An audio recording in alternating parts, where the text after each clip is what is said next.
Yes? Can I repeat? The recommittal text substantially alters the disincentive intention of the bill. It expects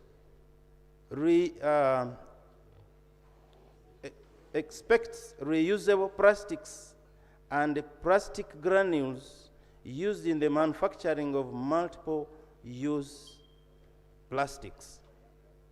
The recommittal would result in foregone revenue of $208 billion that was expected from the provision passed by the 11th Parliament.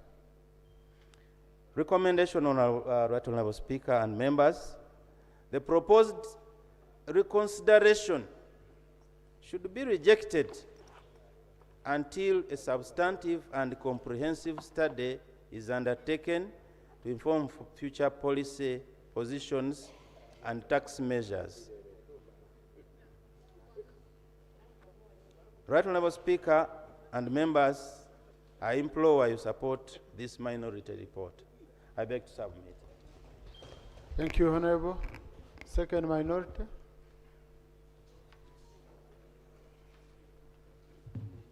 Honourable, you don't need to go into background and all that.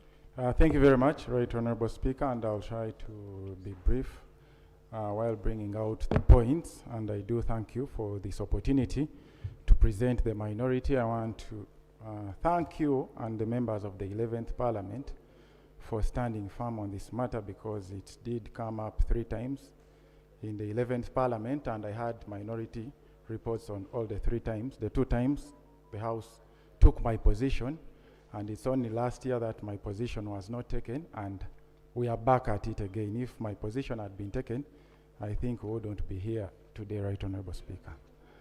This minority report is signed by me and Honourable Gilbert, Honourable Agaba Gilbert. The Excise Duty Amendment Bill 2026 was... But whenever the report I have on record is signed by only you. Okay? I signed the report and handed it over to the clerk for the other members to sign, and Honourable Agaba told me he is one of the members who signed. Maybe he can confirm that. No, I just have one signature. That's why. Yeah, okay, yeah. all right. So I don't want a member to be included in something he wasn't in. So just continue. That doesn't take away. Yes. Okay. Thank you, Right Honourable. The Excise Duty Amendment Bill 2026 was duly passed by this Honourable House after thorough consideration by the Committee on Finance and debate in plenary. The bill sought to strengthen environmental protection, broaden the tax base, and enhance domestic revenue mobilization by revising the excise duty regime on plastics. His Excellency the President has returned the bill to Parliament with proposed amendments to Clause 2E, especially substituting a new version of Item 11 on plastics. His Excellency the President, in his letter, is expressing concerns regarding the potential impact of the proposed excise duty changes on plastics, particularly the effect on manufacturing, employment, investment, and the readiness of the industry for alternatives. However, with due respect, it is important to note that the Ministry of Finance, Planning and Economic Development that originally proposed and defended the higher rate of 25% or US dollars 1,500 per ton, whichever is higher, in the bill that was passed by this House. Does this mean that the ministry misled both the House and the President on this issue? The President's proposed text maintains a low rate of 2.5% or 70 US dollars per ton, which is the same position captured in my minority report, which I presented to this House. And as this had been the view of most of the stakeholders that appeared before the committee, including Uganda Manufacturers Association. Secondly, the Ministry of Finance is now, through the returned version, effectively smuggling in more tax exemption under the guise of lowering taxes. This is where my minority is focusing, because in the minister's argument, and when you look at the President's letter, Right Honourable, they are talking about the rate, not the base. I want us to be clear on this and agree. In the President's letter, the proposed new Clause 2E effectively expands the exemptions of multiple-use plastics, particularly item 3 and 4, exempting pharmaceutical packaging and related granules. These carve-outs go beyond the narrow targeted exceptions in the version passed by this Parliament, and as it is in the current law. This approach risks significantly eroding the tax base and foregoing substantial revenue that Parliament intended for national development priorities, while weakening the environmental signal against single-use plastics. Right Honourable Speaker and members, the earlier documents submitted to the committee indicate that government expected to collect 208 billion from the past law. However, with the exemption created in the proposed amendment and by maintaining the rate at 2.5%, government will only collect 3 billion shillings. This means the government will be losing or foregoing 205 billion, which revenue forms part of the budget that is currently being implemented by government. Nevertheless, I agree with the President's proposed rate of 2.5% or $70 per ton.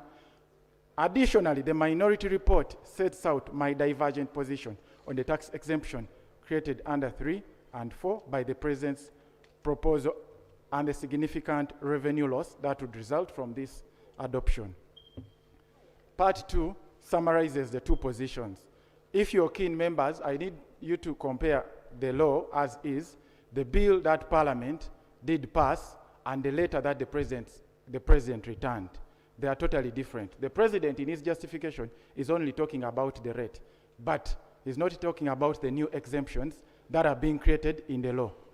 So Parliament's past version shows 25% or 1,500, whichever is higher. Then the broad scope covering single-use plastics, we expanded the scope.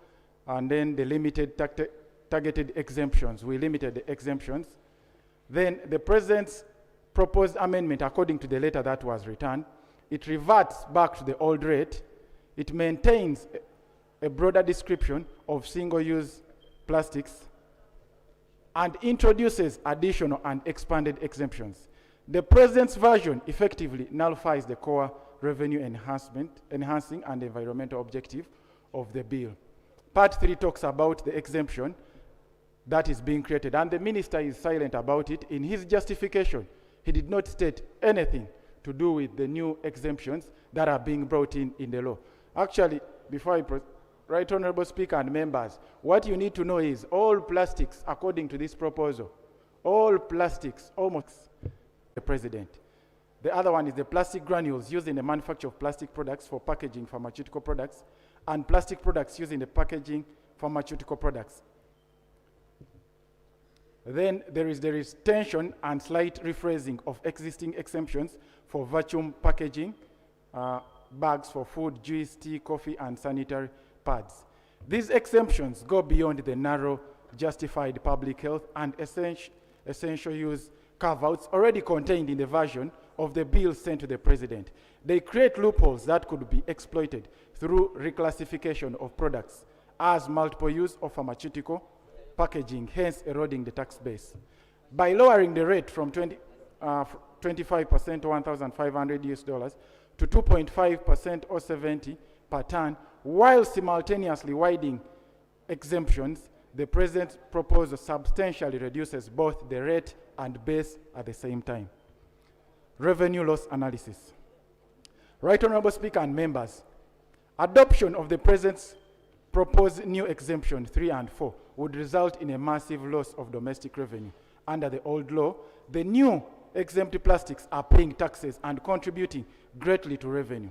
I respectively submit that the President might not be aware of this, as it is not mentioned anywhere in his letter. It is my considered view that the exemption 3 and 4 were smuggled into this amendment, and this was never part of the original bill. Additionally, in financial 2023-2024, the committee rejected the same exemptions. No, Honourable, I just want, because you see, when we are on this floor, on the House of Record, and we are using words like smuggled, okay? It means something was agreed upon, then someone went behind the scenes and amended and all that. So I just want to get that properly. Yes, Right Honourable. Since it's a single person report. You can explain. Right, Honorable, that's why I was explaining that we have a law in existence, and I have the compendium of the laws there. The definition of plastics is well laid out, and we did make sure it is clear and captures all plastics in the country, and they are paying taxes. So when the bill came, the Ministry of Finance brought a bill before Parliament. The bill was brought keeping our definition that we had passed, but had proposed new rates. It had significantly increased the rates to very high rates that were abnormal, and I declined. I made a minority and said we need to keep the rates. So the bill was passed with a definition, maintaining the definition covering all plastics. The bill went to the President for assent. The President now returns the bill, but in the letter that returns the bill, the President is talking about the rates and how the manufacturers complained about the high rates, the abnormal rates that Parliament had passed, which were not part of what Parliament proposed, because it's finance that proposed. Now in this letter, when you look down, when you look at the definition, it's completely changed, and it's not mentioned anywhere in the justification. And the justification the minister has put on record, it is nowhere, it's not anywhere in his justification. And right, Honorable, on the record, I think this matter came up, and those of us who were on the Committee of Finance, we know the lobbying that was involved in this matter. No, now you've used the language which I was, Yes. my issue was Yes. smuggling, Yes. you know, yeah, just maintain that language. Yes, so right, Honorable, Okay? there was a lot of lobbying in this matter, and we stood firm as the Committee on Finance. The manufacturers, I do not want to put their names on the record, but they are the big manufacturers making plastics in this country. And when they failed here, I think they passed behind and went and had an interaction with the Ministry of Finance to see how they can go around it. That is why I'm assuming that they smuggled it. Additionally, I'm back to my report. Additionally, in the financial year 2023-2024, the committee rejected these same exemptions in the bill that was brought that year. The bill that was passed by Parliament only also significantly broadens the base by explicitly bringing in many previously lightly and untaxed single-use plastic items. The combined effect of this would be to multiply higher revenue from the plastic sector compared to the current regime. Then I give an estimate revenue impact, and I think I'll skip that because it shows you the immediate and how much we expect to lose and how we are going to lose the money required to fund critical infrastructure, because it was part of what we passed as Parliament. Then I'm going to part 5, why Parliament's original position should prevail. The original position on the definition of plastics. We acknowledge the President's concern about potential cost pressures on manufacturers, employment, and readiness for alternatives. However, these concerns can and should be addressed through complementary measures rather than by abandoning the tax reforms. The environmental impact. Single-use plastics are a major driver of pollution, blocking drainage, environmental degradation. The high rates, this is about the environmental impact. Then go to revenue mobilization, and then I want to put emphasis on the fairness and equity. Right, Honorable Speaker, I think the clerk is taking your attention, but this is one of the areas which will show you why I believe that this matter was smuggled. Fairness and equity. Right, Honorable Speaker and members, one of the principles of a good tax system is equity and fairness. Indeed, in his letter, while giving his view about the income tax, the President states, this is the income tax that we previously dealt with. So while in his letter, the President states, in addition, the amendment creates an unjustified distinction between land-based casinos and operators conducting substantially similar gaming activities through online platforms. Both derive income from the same economic activity, and there is no justification for exempting one category while taxing the other. This is the same letter we are talking about. So why would the President then go ahead and create new exemptions and then exempt people from paying taxes. Yes, the president in the same letter is talking about fairness and equity. Right Honorable Speaker and members, many Ugandans are struggling with high taxes, and in these bills already introduce increments on essential commodities like fuel, sugar, and cement. Yet the same law will now be exempting the large manufacturers and investors from paying taxes. Exempting the large manufacturers and investors from paying taxes. This is not only unfair to majority of Ugandans, but it's a huge source. Honorable Musasis is sending me notes, but let me first finish my report on this matter before we can go into this. Right Honorable Speaker and members, many Ugandans are struggling with high taxes, and in these bills already introduce increments on essential commodities like fuel, sugar, and cement. Yet the same law will now be exempting large manufacturers and investors from paying taxes. This is not only unfair to majority of the Ugandans, but it's a huge source of revenue leakages. Revenue leakages is one of the biggest problems we have in our country as we lose trillions of shillings each year.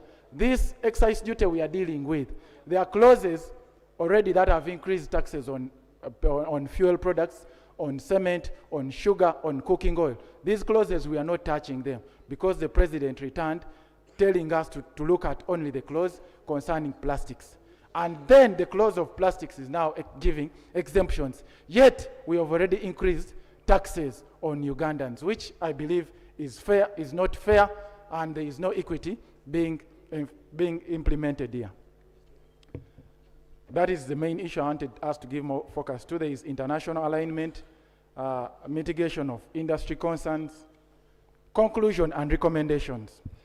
The President's proposed amendment to Clause 2E creates a new and expanded tax exemption that erodes the tax base and would cause substantial revenue loss to the consolidated fund. They reverse the progressive reforms passed by this House and undermine the efforts to address plastic pollution and strengthen domestic resource mobilization. I therefore recommend that, 1, this House amends the bill by lowering the rate from 25% or US$ 1,500 per ton to 2.5 or $70 per ton, whichever is higher, as proposed by the President.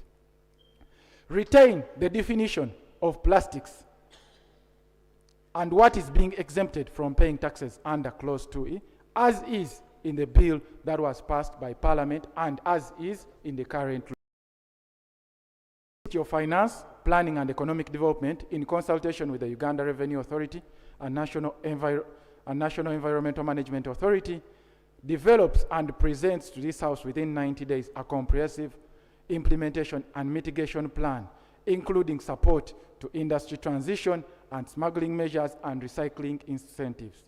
3, clear administrative guidelines be issued to prevent abuse of any justified exemptions. And under the justified exemptions, I think there was an error which was corrected: packaging for food, juice, tea, snacks, and bags for direct use in the manufacture of sanitary pads. I remain committed to a balanced approach that protects the environment, raises necessary revenue, and supports a just transition for Ugandan manufacturers and workers. However, the President's current proposal does not achieve this balance. I urge the honorable members to support this position and amend the definition of plastics and reduce the exemptions while keeping the rates low as proposed by the President. Right Honorable Speaker and members, I beg to submit. So in short, you partially agree with the President? On the rates. On the rates. On the definition, Okay. I have a proposal for the the definition. you're saying we limit the exemption. Yes. Okay? Yes, right And Honorable. to simplify it, okay, Ye- which ones are you saying, just to simplify it on the record, which ones are you saying we maintain and which ones are you saying we don't allow?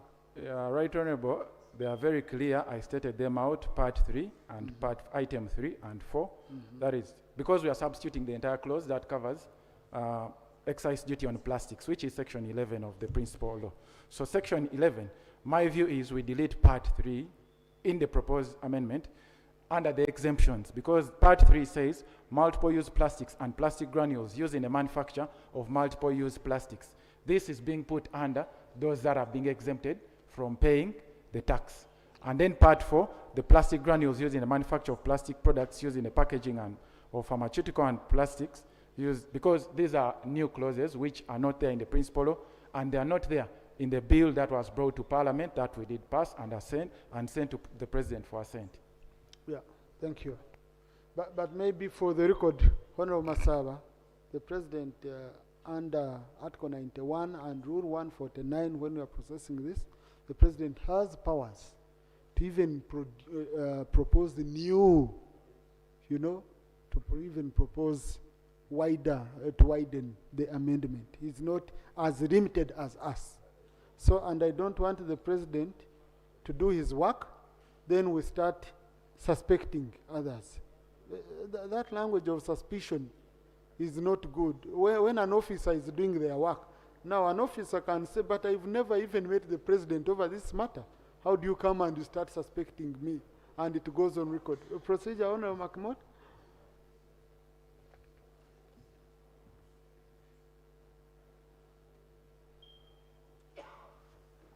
Yes, Right Honourable Speaker. I think on that very matter, I think it has been put on record that allegedly maybe the minister actually smuggled some provision that the committee had actually rejected through some lobbying. Yet, I think as you've stated, this could have come even from the President, could have come in other ways.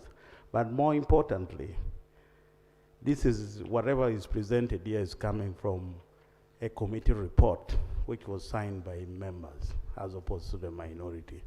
So we did not be proceeded right to actually expunge that from the record, if it is not substantiated, because it is the smuggling after committee has rejected is a very serious allegation. Thank you. Now, honorable colleagues, parliaments all over the world, they are lobbied. Lobbying is not a crime. In fact, if you go to Congress, to Senate in the US, there are lobby offices, including universities. Honorable Javier and I were in Makerere. We found Michigan State University had a lobby officer at Congress to lobby. The problem is how you lobby, okay? So being lobbied, to me, is not a problem. But if you look at it negatively, so, but Honorable, I will guide the clerk and the Hansard team, okay?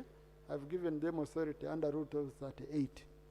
Words which were bordering on imputing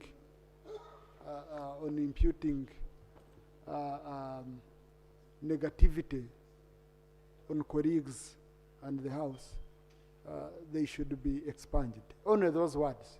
Otherwise, the substantive issues are very, very, very clear. I don't want us to affect the merit issues.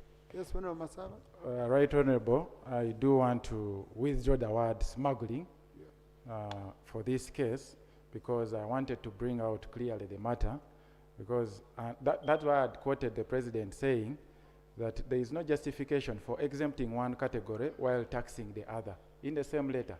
That is why I believe that maybe the President was not aware of what happened in the definition, because the definition, actually many colleagues didn't know that they were creating new exemptions. When we were in the committee, the matter that was being discussed was the rate. Why was the rate increased from whatever it was to what it was, and nothing was stated about the exemptions. Thank you. The clerk has taken note of that answer team. They will clean up that part, have a very clear record. Honorable Minister for Finance, several issues raised from the two minority reports. No, honorable colleagues, I don't allow a debate before a minister clarifies, because you see, when he clarifies, he guides. Now, because a lot of issues have been raised, so it's very important for him to respond to the issues raised in the minority report, so that we can have a balanced debate.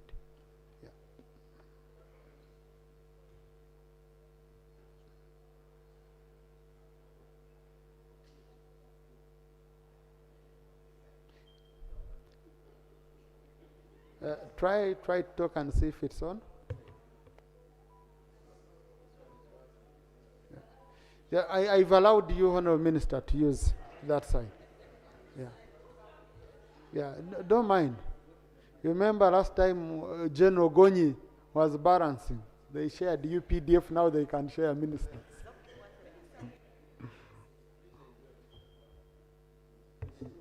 How does it feel speaking from that side? Mr. Speaker, this is my first time. In my last 15 years, I have not been unprivileged to be on this side.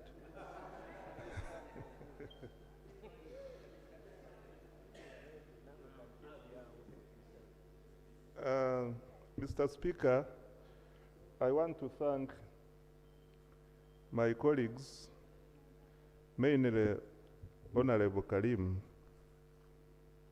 who has raised a number of issues on the excise duty.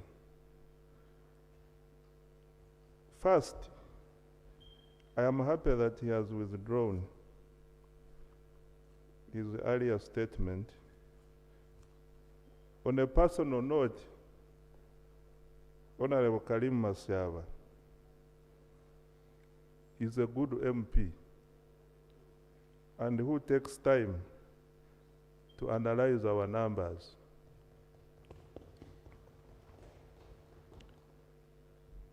But from the onset, and he knows that me and him have always agreed that he needs mentorship in order to be the best he can be in future in this house. And I'm glad that he was quickly remorseful for his statement. Mr. Speaker, the revenue rose as a result of extended exemptions, which is only 7 billion, not as Karim stated. And also, the proposal, which Honorable Karim agrees with, of 2.5 or 70, will give us 60.06 billion in revenue.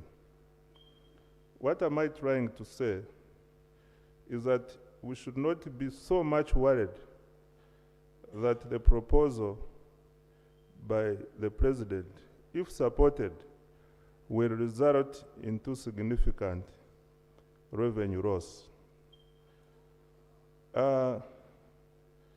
Mr. Speaker, excise duty is a tax that affects, that is to the consumer of the product. And the concern of the President is that some of these items which were going to be affected by the tax are the inputs into production of other items. For example, the water tanks use these materials, the water pipes use these materials, and other insulators. So, Mr. Speaker, in the nutshell, I am of the considered opinion that the President's proposal is in the right direction. Mr. Speaker, since we are a new House, let me state this, that the process of arriving at these decisions evolves. We can have a position today as government, as the ministry. But when new information comes, and another position can be formed. Mr. Speaker, at the time of passing the bill in April, there is information which was not available. And between passing the bill here and the time of assent, this information came and was brought to the attention of the President. When such information comes, you are not going to blame anybody that you didn't do the right job. The only issue is whether information comes and then you don't factor it. So, Mr. Speaker, both us who considered the bill first and the President who received the new information, we are both correct. And I want to beg that the House considers the new information that the President, that was brought to the attention of the President, so that we have a good law in place. Mr. Speaker, Honorable Javira from Makerere and Masaka, who is an accountant,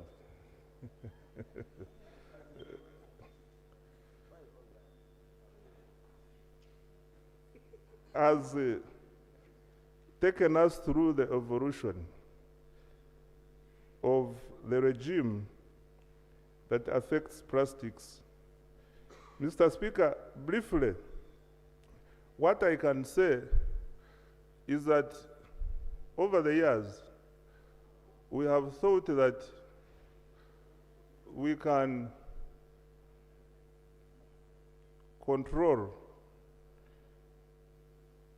the destruction of the environment by using taxation as one of the options, which, in our considered opinion, has not worked. When you read the President's letter, he says we need to do a comprehensive study. And Mr. Speaker, as I conclude, I want to pray that the House considers the opinion of the President as has been stated in the majority report of the committee. And at the same time, I want to undertake that by the time we come to April, I provide a comprehensive study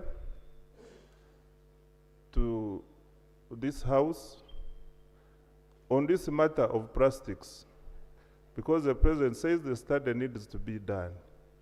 And I want to agree with Karim, Honorable, who is saying the Ministry of Finance, in consultation with my own officers, URA, Honorable Karim, URA is part of the ministry.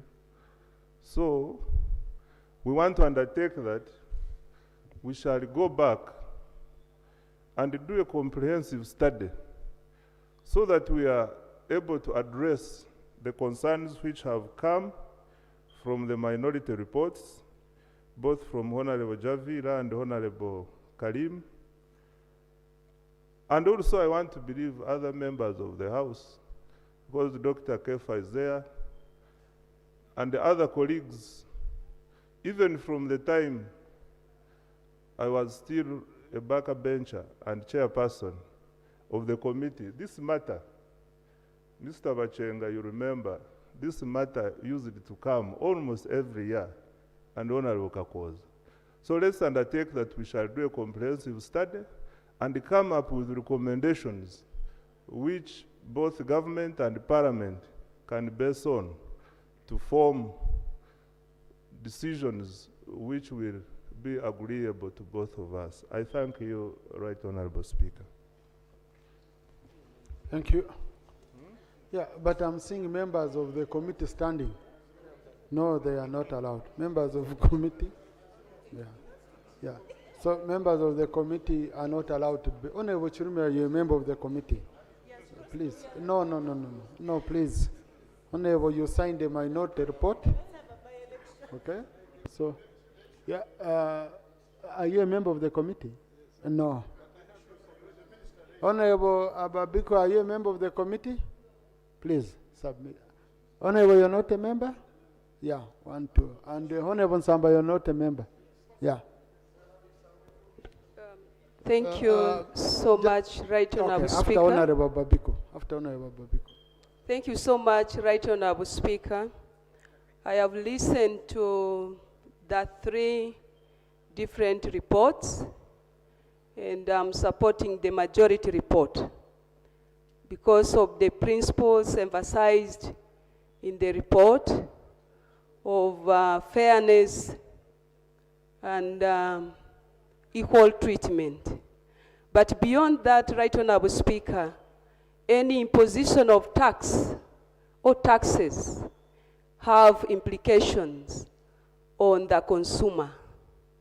When we take usage of plastic bags specifically, Right Honorable Speaker, in the whole country, the percentage of people who are using the plastic bags and other things is so high. Not every decision can be implementable. Therefore, I would love to thank the President for the insight, but also the comprehensive study that is going to be done, over which the Minister, the Honourable Minister, has committed himself, will be able to guide the government, but also this House, on a rightful decision to take, whether we need to ban the usage of plastic materials or not. That will be on study that is going to be done. So I support the majority report. Thank you. Thank you. Honorable Kakoza. Right Honorable Speaker, thank you. I wanted to give the information out for the purpose of the record. I've been a taxman for the last 17 years. The President cannot define an item which is manufactured. No, he categorizes. And once he categorizes, those categories fall under a system code which is national. So I want people who are debating on the floor, the President cannot. I'm a member of the New York Council in World Trade Organization. All these items which are manufactured in the world, they are given a code where they are tabulated taxes. So to say that the President defined or classified, no. Already the system is there. The moment you import any good, when you import it from out, there is a customs extant tariff. No, but Honorable Kakoza, what Honorable Masaba was saying, that the President widened the list. Widened the list of exemption. This who are benefiting. So yes, for me, that's the principle I got, that he widened. So he's saying, I agree with the rates of the President, okay? But then the list should be reduced. No. Chair, that's what the information I'm coming to. When you look to the principal law, those items are there. What he did, he said, there are some which are classified under raw materials, that's which are adding the value addition. Can you hold on? I finish. No, Masaba, I know. Honorable Kakoza. What the President did. The President has widened the list. If you read the principle, he widened under Chapter 39, and the goods are classified there. That's okay. So okay? When you say that That's the President defined, he cannot define. I agree with you. The President cannot. Okay, he cannot classify, but he widened. What Honorable Kakosa is stating is true, but Honorable Kakosa. But who gave you the microphone, Honorable, to begin with? Yeah. So kind of take your seat. Yes, I had allowed him, and then no, him, and then you, and then we conclude. Thank you very much, Mr. Speaker. My name is Akorikin Francis, Member of Parliament for Kapelebion constituency. I have listened attentively all the 3 reports, both from the majority and the 2 minority reports. My only concern was that while the reports emphasize the issue of revenue generation in respect to excise duty being proposed, but there are some taxes that are necessarily brought not just because of revenue, others are brought as a deterrence. Now, in supporting the majority report, we will want to emphasize, and the Minister for Finance, the last recommendation which says we need to have a comprehensive study should be put into action so that next year when we are considering bills for the proposed legislation for taxes for the other financial year, part of that report should shape that way forward. Because for now, in the interim, we can now assume that we will will approve the report of the majority as it is because of that last recommendation of that there is going to be a study. Otherwise, there are so many positives of having this tax higher in order to deter the potential, because many of us have been, we have now know that when the biggest byproduct cleaned was actually plastics. So as we are cleaning, we are instead importing. But in the meantime, we can pass. But Minister of Finance should commit that next financial year, in April, this matter, the report should have been produced so that we can guide our planning going forward. Thank you. The minister already committed, and I trust Honorable Msas on that. Once he gives you a commitment, it comes to pass. Good thing he was the chair of Finance Committee, and he was one of the toughest ever for ministers. So we shall learn from how he was treating other ministers when he was the chair. So, yes, Honorable Nsamba. Thank you very much, Right Honorable Speaker. Right Honorable Speaker, you may recall that recently there was a big clampdown on Ugandans who are staying in swamps.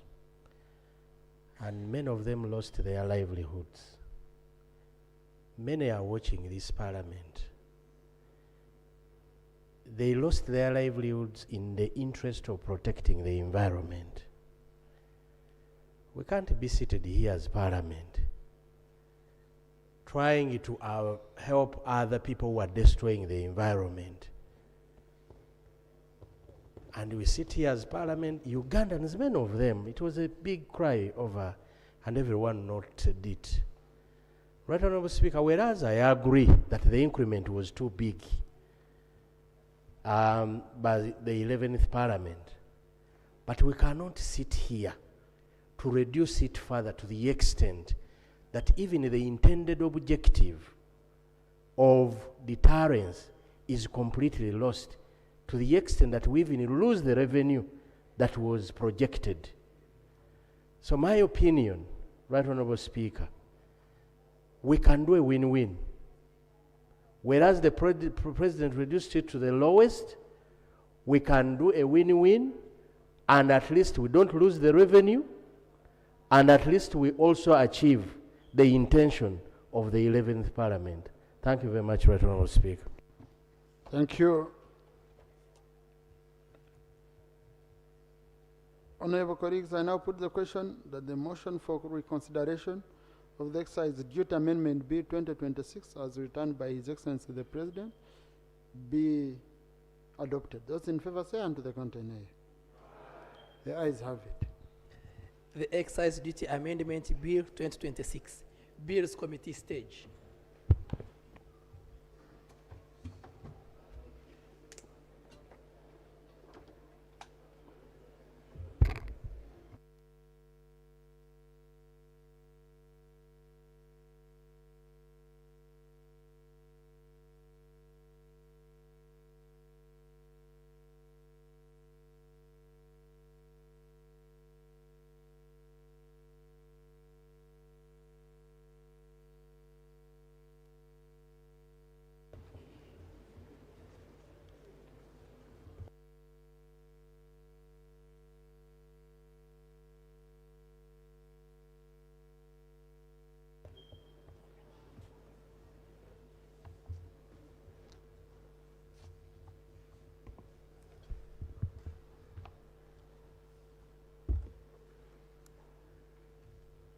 Clause 2.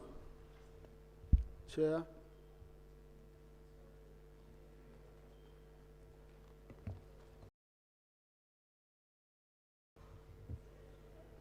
Proposed amendment to the return bill, clause 2 of the bill, is amended by substituting for paragraph E the following. By substituting for item 11 the following. Plastics. Plastic granules used in the manufacture of single-use plastic products. Single-use plastics products, including disposable plastic cups, lids, plates, cutlery bags, sockets, bottles, straw and stirrers, cling films and wraps, jars and lids, and sacks and bags of polymers of ethylene, except vacuum packing bags for food, juices, tea, and coffee, sacks and bags for direct use in the manufacture of sanitary pads, multiple-use plastics and plastic granules used in the manufacture of multiple-use plastics, plastic granules used in the manufacture of plastic products used for packing, pharmaceutical products, and plastic products used for packing pharmaceutical products.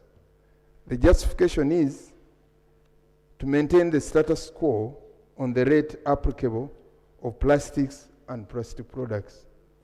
And there may be some additional information, Chair, what this means.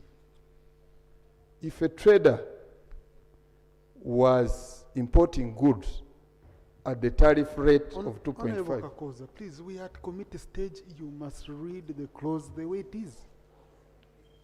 Can we expunge that part and you repeat it? Much obliged. Yeah, repeat the clause. Or let's just take it the way it is. Because you see, at this time, when the chair is reading, whatever you are reading or saying is considered to be part of the clause. No, So I was if it giving is- information, Chair. No, you don't at this stage. I stop at when you're that. reading. I stop at that. Okay. You have an amendment to the proposal? Please, put a question on the amendment. Put your amendment. Clause 2E be amended by substituting the proposed item 11 the following on plastics. A, plastic granules, plastic products, sacks and bags of polymer of ethylene and other plastics except vacuum packaging bags for food, juice, tea, and coffee sacks, and bags for direct use in the manufacture of sanitary pads. B, disposable plastic cups, lids, plates, cutlery, bags, sockets, bottles, straws, and stirrers, clinging films and wraps, jars and lids. 2.5% or USD 70 per ton, whichever is higher. Justification, this is to include plastic granules and plastic products in the items taxable at 2.5% or 70 USD per ton, whichever is higher.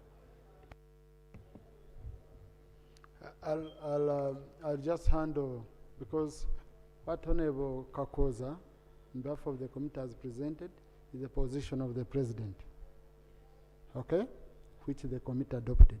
So I'm going to first deal with further amendments that are proposed to the position of the President, okay? Once they are carried, they are the ones we shall take. Once they are not carried, then we shall go back to the position of the President. So I put a question and I will, no, I'll just, you can't have, the amendments are different. This is one clause. So yours is different from the one of Honorable Samba. So I must first put the one of Honorable Samba to question. Honorable Masaba Karim, I put it on question and we'll see whether the House carries it or not.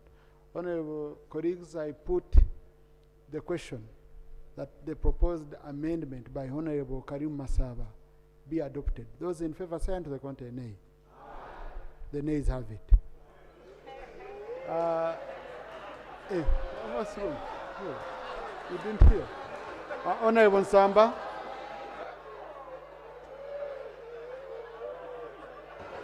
Okay, let me repeat it for you. Allow me, I repeat it for you. I have a proposal from the president which the committee has proposed. I haven't put a question on it. The one of the president, because the moment it is carried, then the others won't be. You get it? It would be carried. So now I'm first disposing of amendments. So, if, and I want to explain to you easily, because I'm seeing some members being new, they might not get it. If you vote aye on the one of Honorable Masaba and he carries it, the one of the president collapses. If you vote nay, okay, on the one of Honorable Masaba, the one of the president is still standing. If that's what you wanted to understand, I put it for you plainly. No, Honorable Samba, yours is coming. No, you have yours. Please, Honorable colleagues, I repeat. I put a question on the proposed amendment by Honorable Karim Masaba. Those in favor say to the contrary, nay. The nays have it. You see, colleagues, it's not about one person shouting a lot. It's about you generally. Honorable Nsamba.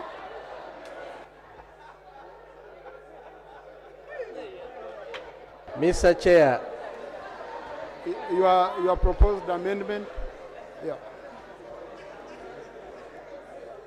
Mr. Chair.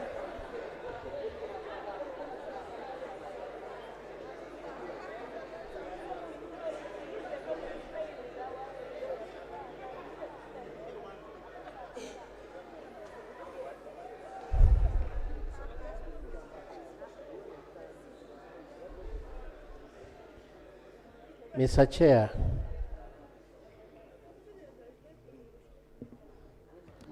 Thank you very much for the opportunity and the listening gadgets around that area needs to be enhanced.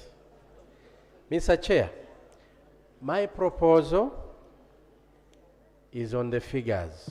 Like I debated, I requested that we do a win-win.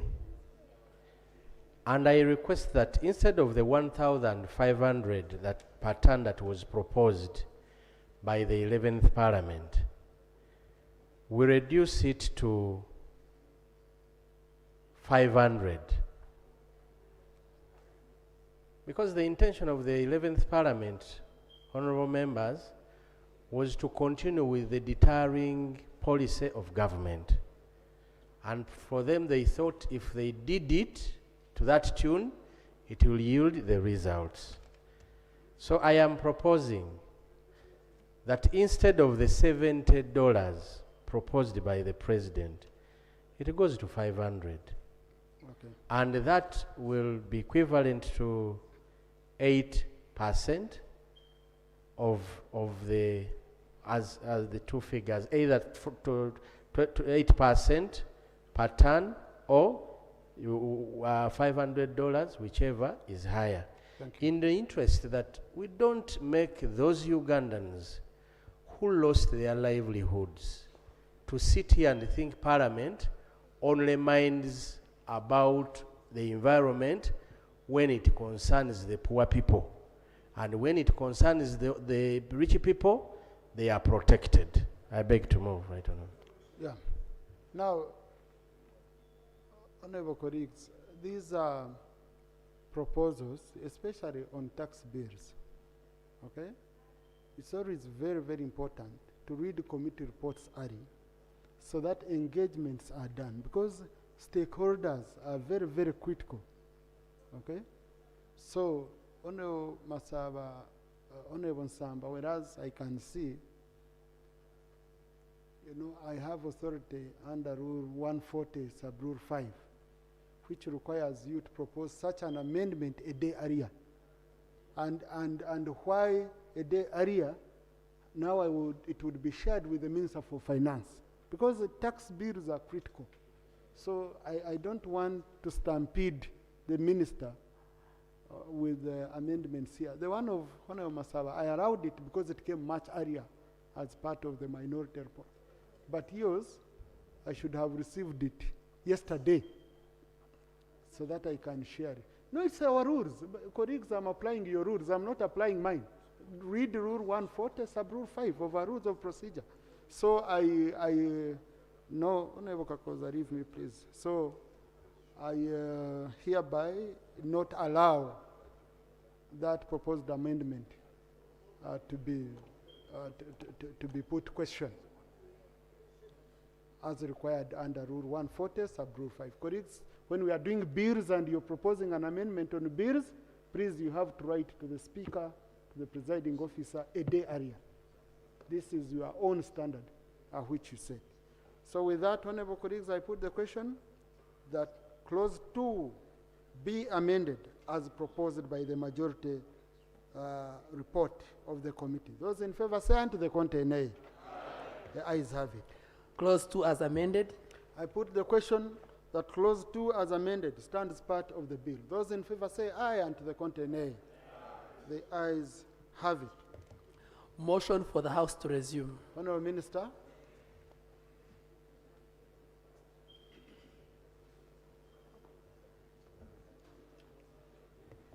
Right Honorable Chair, I beg to move a motion for the House to resume and the committee of the whole House reports thereto.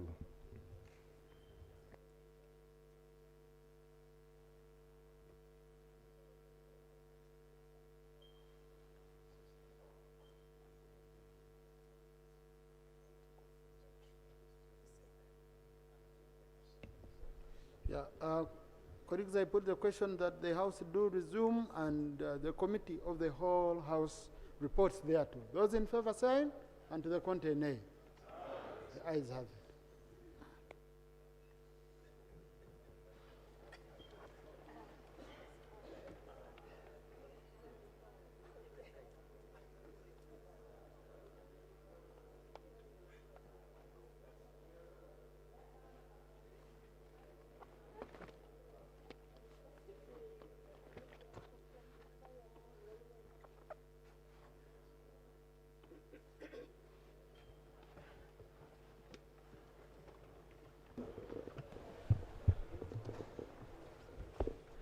Report from the committee of the whole House.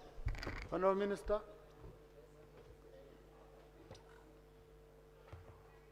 Right Honorable Speaker, I beg to report that the committee of the whole House has reconsidered the Excise Duty Amendment Bill 2026 as returned by His Excellency the President and passed it with amendments. Motion for adoption of the report from the committee of the whole House. Honorable Minister. Mr. Speaker, I beg to move a motion that the report from the committee of the whole House be adopted. Honorable colleagues, I put a question that the report of the committee of the whole House be adopted. Those in favor say aye, and to the contrary nay. The ayes have it. Bill third reading. Honorable Minister. Right Honorable Speaker, I beg to move a motion that the Tax Amendment Bill 2026 as returned by His Excellency the President be read for the third time and do pass. I think for the record, the Excise Duty Amendment Bill 2026, I wanted. Right Honorable Speaker, I beg to move a motion that the Excise Duty Amendment Bill 2026 as returned by the President be read for the third time and do pass. Honorable colleagues, I do put a question that the Excise Duty Amendment Bill 2026 be read for the third time and do pass. Those in favor say aye and the contrary nay. The ayes have it. A bill for an act titled Excise Duty Amendment Act 2026. Thank you. Honorable colleagues, I want to thank you. Honorable Minister, I want to congratulate you. Now you can go and ensure this is expedited so that you start doing all your work of collecting taxes so that you can finance the targets of government, the budget of government. I also want to thank the committee for expeditiously handling this work. Honorable Max Ochai, your maiden bills, Honorable Kakoza for the great work, a very great addition to this house. Honorable Nsamba for having, oh, he's not here. Yes, for having that eye and the good proposals. I hope next time we'll have a time to debate. Honorable Masaba Karim, that was really good. These are very, very clear proposals. Honorable Javira, and for raising very, very critical issues, I think which should guide us seriously.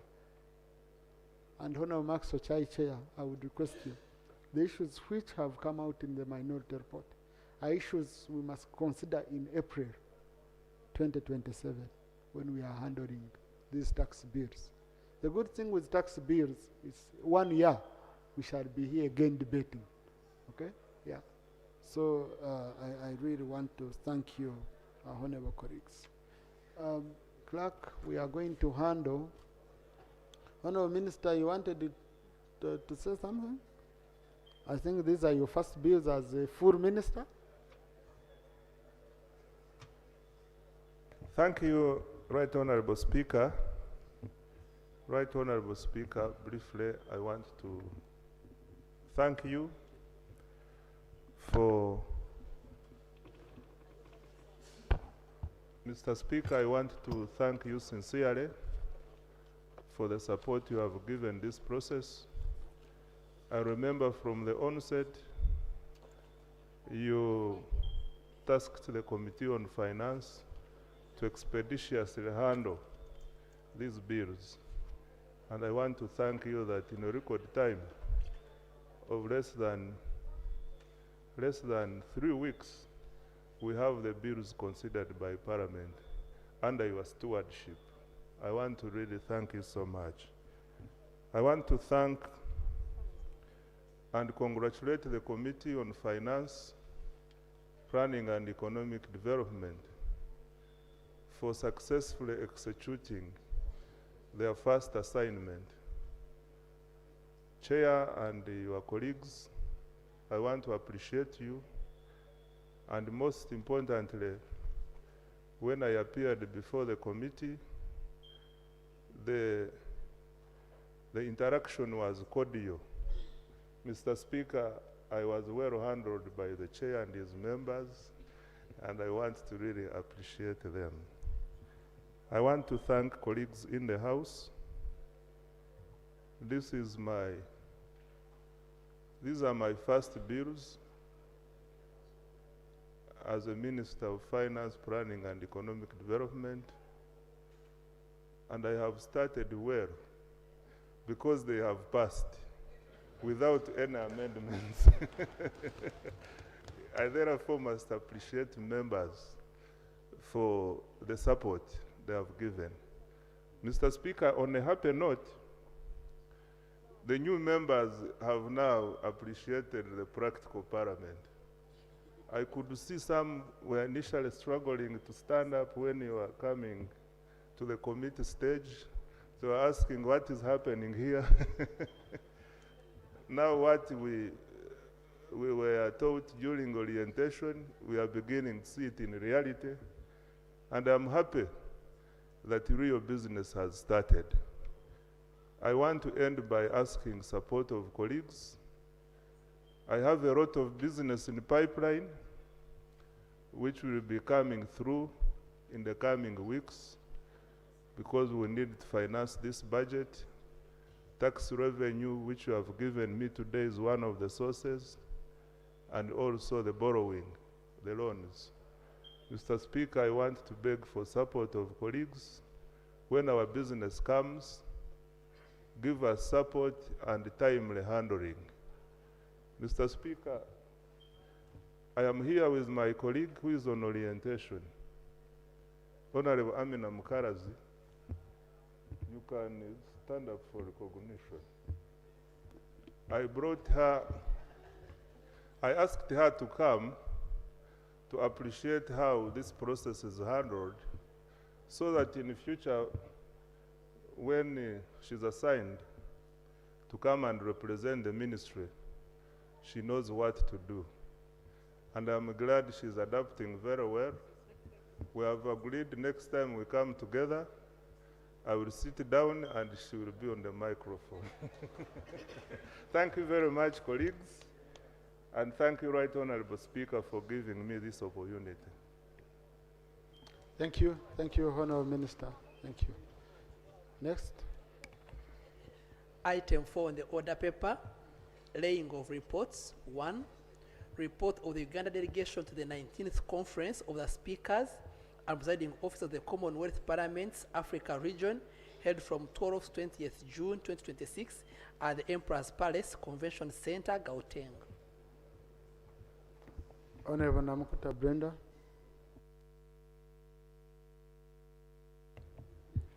Right Honorable Speaker, I rise on Rule 34(1) of the Rules of Procedure of the Parliament of Uganda to lay the report of the Uganda delegation to the 19th Conference of the Speakers and Presiding Officers of the Commonwealth Parliament's Africa region, held from 12th to 20th June 2026 at the Emperor's Palace Convention Center in Gauteng, South Africa.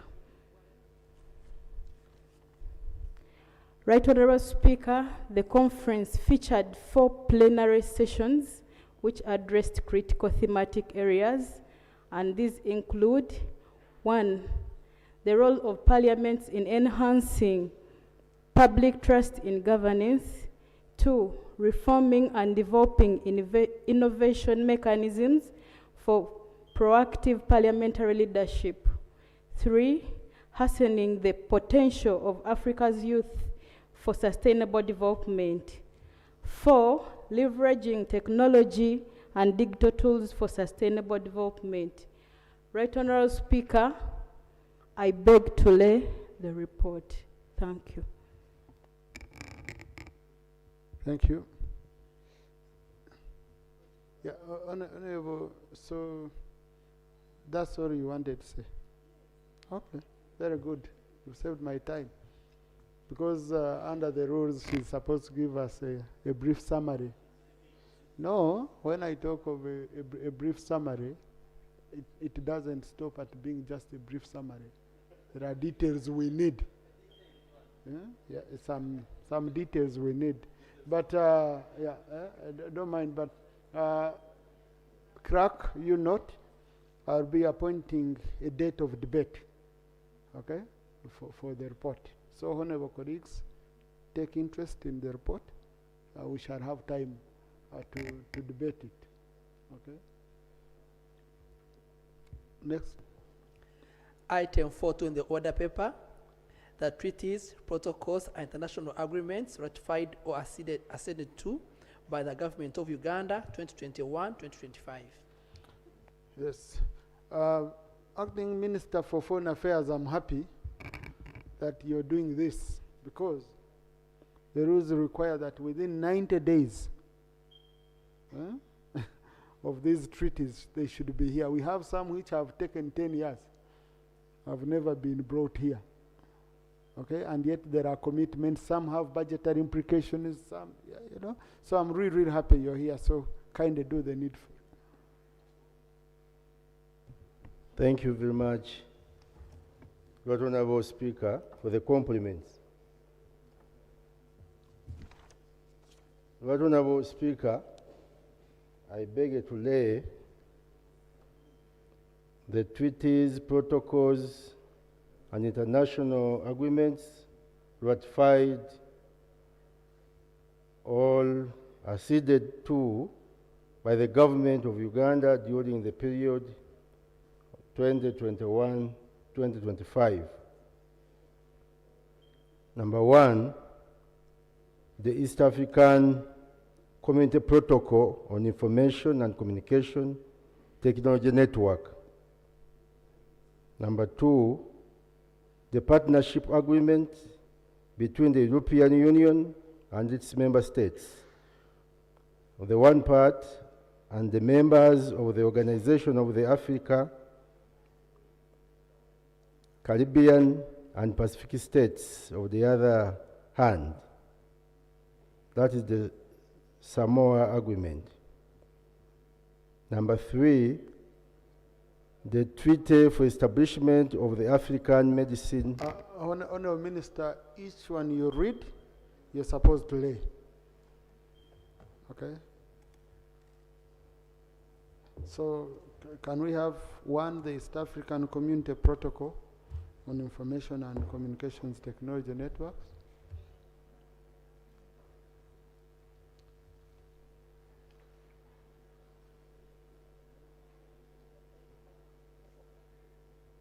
It will be easy if you read on the arguments, yeah, that you keep passing.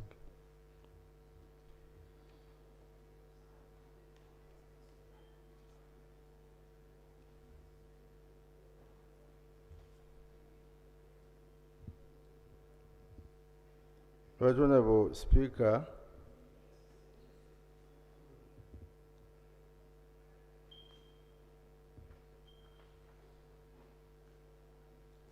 this is the partnership agreement between the European Union and its member states. I beg to lay. No, Minister. That's the Samoa Agreement? Yeah, because that should be, huh? It is, Right Honourable. And that's the size?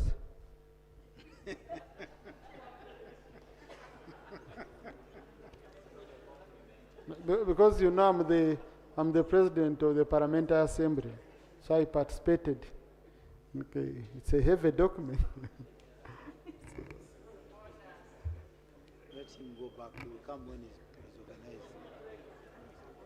Right Honourable Speaker, you know I had organized a file comprising of all protocols and agreements. So now I need to take time to select them. Yeah, but Honourable, you can lay them in the order they are, okay? You can read from your file in the order they are.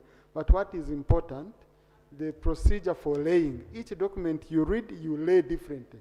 You can't bring a band and you say they are all here. We can't be sure.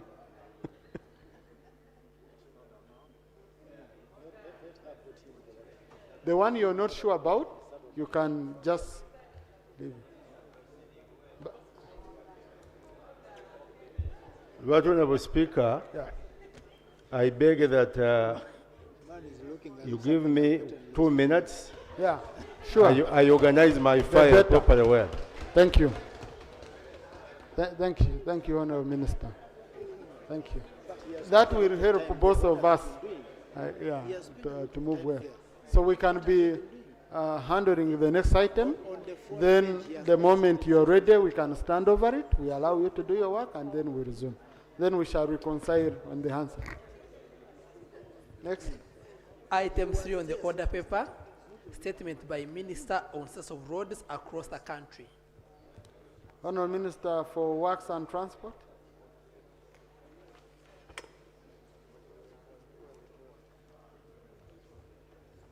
For him, he's lucky he doesn't need to lay on table.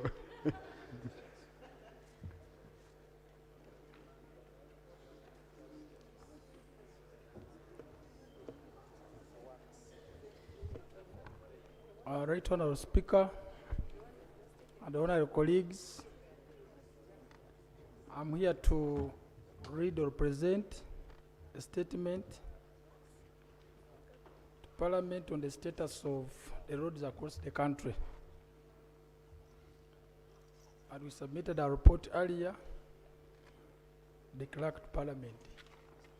Right Honourable Speaker, at the 11th sitting of the first meeting of the first session of the 12th Parliament, held on Tuesday, 16th July 2026, the Right Honourable Prime Minister presented to the House the statement of business for the succeeding week, 21st, 23rd July 2026. The statement included an item from the Minister of Works and Transport present to the House, a comprehensive statement on the status of roads across the country. Right, Honourable Speaker, allow me to respond as follows. This paper is about the status of the roads network across the country. The paper presented to the House the current status of the national roads, the district, urban and community access roads, bridges and swamp improvements. Right Honourable Speaker, road transport is the dominant mode of transport, accounting for over 90% of cargo freight and passengers movement in the country. To this effect, government has prioritized the development of road transport infrastructure across the country to improve national connectivity, facilitate trade, support regional integration, and promote socio-economic transformation. The total road network is estimated at 159,561 kilometers, comprising of 6,405 kilometers of paved national roads, 14,897 kilometers of unpaved national roads, 1,211 kilometers of paved urban roads, 16,548 kilometers of unpaved urban roads, 312 kilometers paved district roads, 38,041 kilometers of unpaved district roads, and 954 kilometers of KCCA paved roads. 1,246 kilometers of KCCA unpaved roads, and 79,947 kilometers of community access roads. Out of the total road network of 159,561 kilometers, the largest network comprising of 150,679 kilometers is unpaved, representing about 94.43%, and only 5.57% is paved. The status of implementation of national roads. Right Honourable Speaker, my ministry is currently implementing the following projects on the national road network.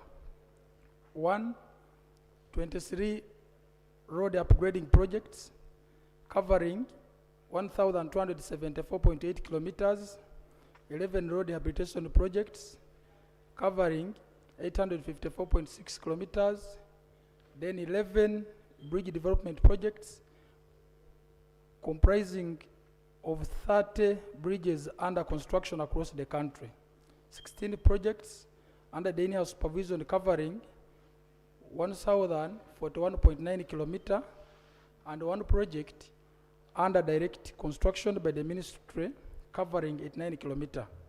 Right now, Speaker, my ministry continues to undertake routine and periodic maintenance on the national roads network. Currently, 92% of paved national roads are in fair to good condition against a target of 90%, while 7% of unpaved national roads are in fair to good condition against a target of 75%. Right now, Speaker, a status on implementation of the road projects under the national road network is as follows. 1, these are the recently completed national road projects which have just concluded. Orui Nebi Road, 33 kilometer. Soroti Dokorolira Kamdin Road, 189.4 kilometer. Moroto Loktanyar Road, 42 kilometers. And the Palisa Kumi Town Roads, those are 21 kilometers. Right now, Speaker, ongoing national road upgrading projects. These ones are still ongoing, but some of them are almost completion. The Ruwero Butarangu Road, progress is at 84.8% with 27 kilometers paved. Masindi Biso Kabale Kiziramfumbi and Owa Nyairongo Kiarusesa Bitole roads. That's 97 kilometer progress is about 92.6%. Kinyarasuga Access Road, the progress is 19.26%. These are 8 kilometers. Muyembe na Kapiripiti Road, 92 kilometers.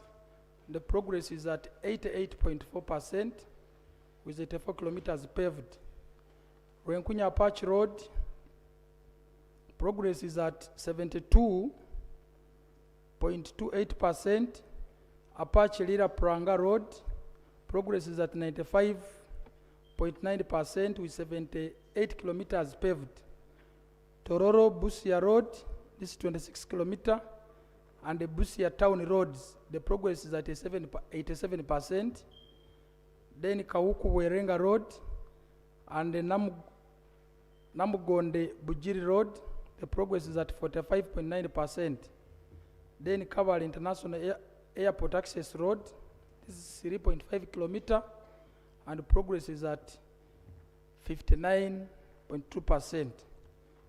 Honorable Speaker, ongoing national road rehabilitation projects, the projects we are rehabilitating now, we have Matuga Semuto Kapeka Road and the town roads, the progress is at 9.8%.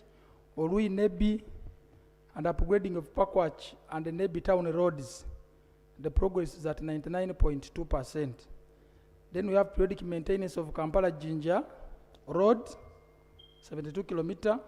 Progress is at 75. Implementation has stalled due to corruption issues, and the ministry is addressing these matters to enable the works to resume and the project to proceed to completion. Orio Parkwatch Road, progress is at 62.3%. Busunju Kibogahoima Road, progress is at 32%. Karumo Rio, progress is at 98.6%. Matuga Semuto Kapeka Road and upgrading of town roads, the progress is at 70%. Masaka Chotera Mtukura project and rehabilitation of Nyendo Vera Maria Road and access roads, progress is at 22.82%. We are behind schedule, but we're handling the matter to sort the problems there. The NERAP, that's lot 1, Tororo Mbale Soroti, 150 kilometer. Then lot 2, Soroti do Kololira Kamdin, that's 189.4 kilometers. Progress is at 99.9%. Then also we have emergency reconstruction of selected sections along Kampala Masaka Road, that's 15.8 kilometers. Ongoing bridge projects on the national road network. We have construction of strategic bridges on the national road network. Lot 3, Ala, Gazi, Aka, progress is at 92.38%. Design and build of the 66 strategic bridges in eastern Uganda.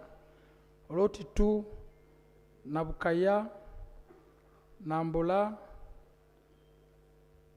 Namasimiri, Sahana, and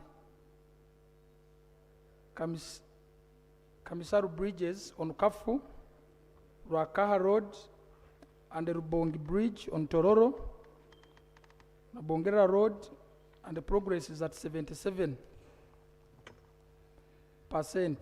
Design and build of 66 strategic bridges in western Uganda. Lot 4, we have Maziba, on Kagata, Kabunyonyi, Nyachukungwe Road, then Kiruruma on Katojoki Road, Rembio, and the Kajuenge bridges on Kinyamaseke, Kisinga, Kiarumba, Kibirizi Road, and the Kamirwa, Nyakambu, on Kabohe with Boera Road. Progress is at 63.7%. Design and build of 6 strategic road bridges in West Nile sub-region, Lot 6, Kochi on Kerry, Midigo Kwera Road, Osu on Arua Biliaf, Otrev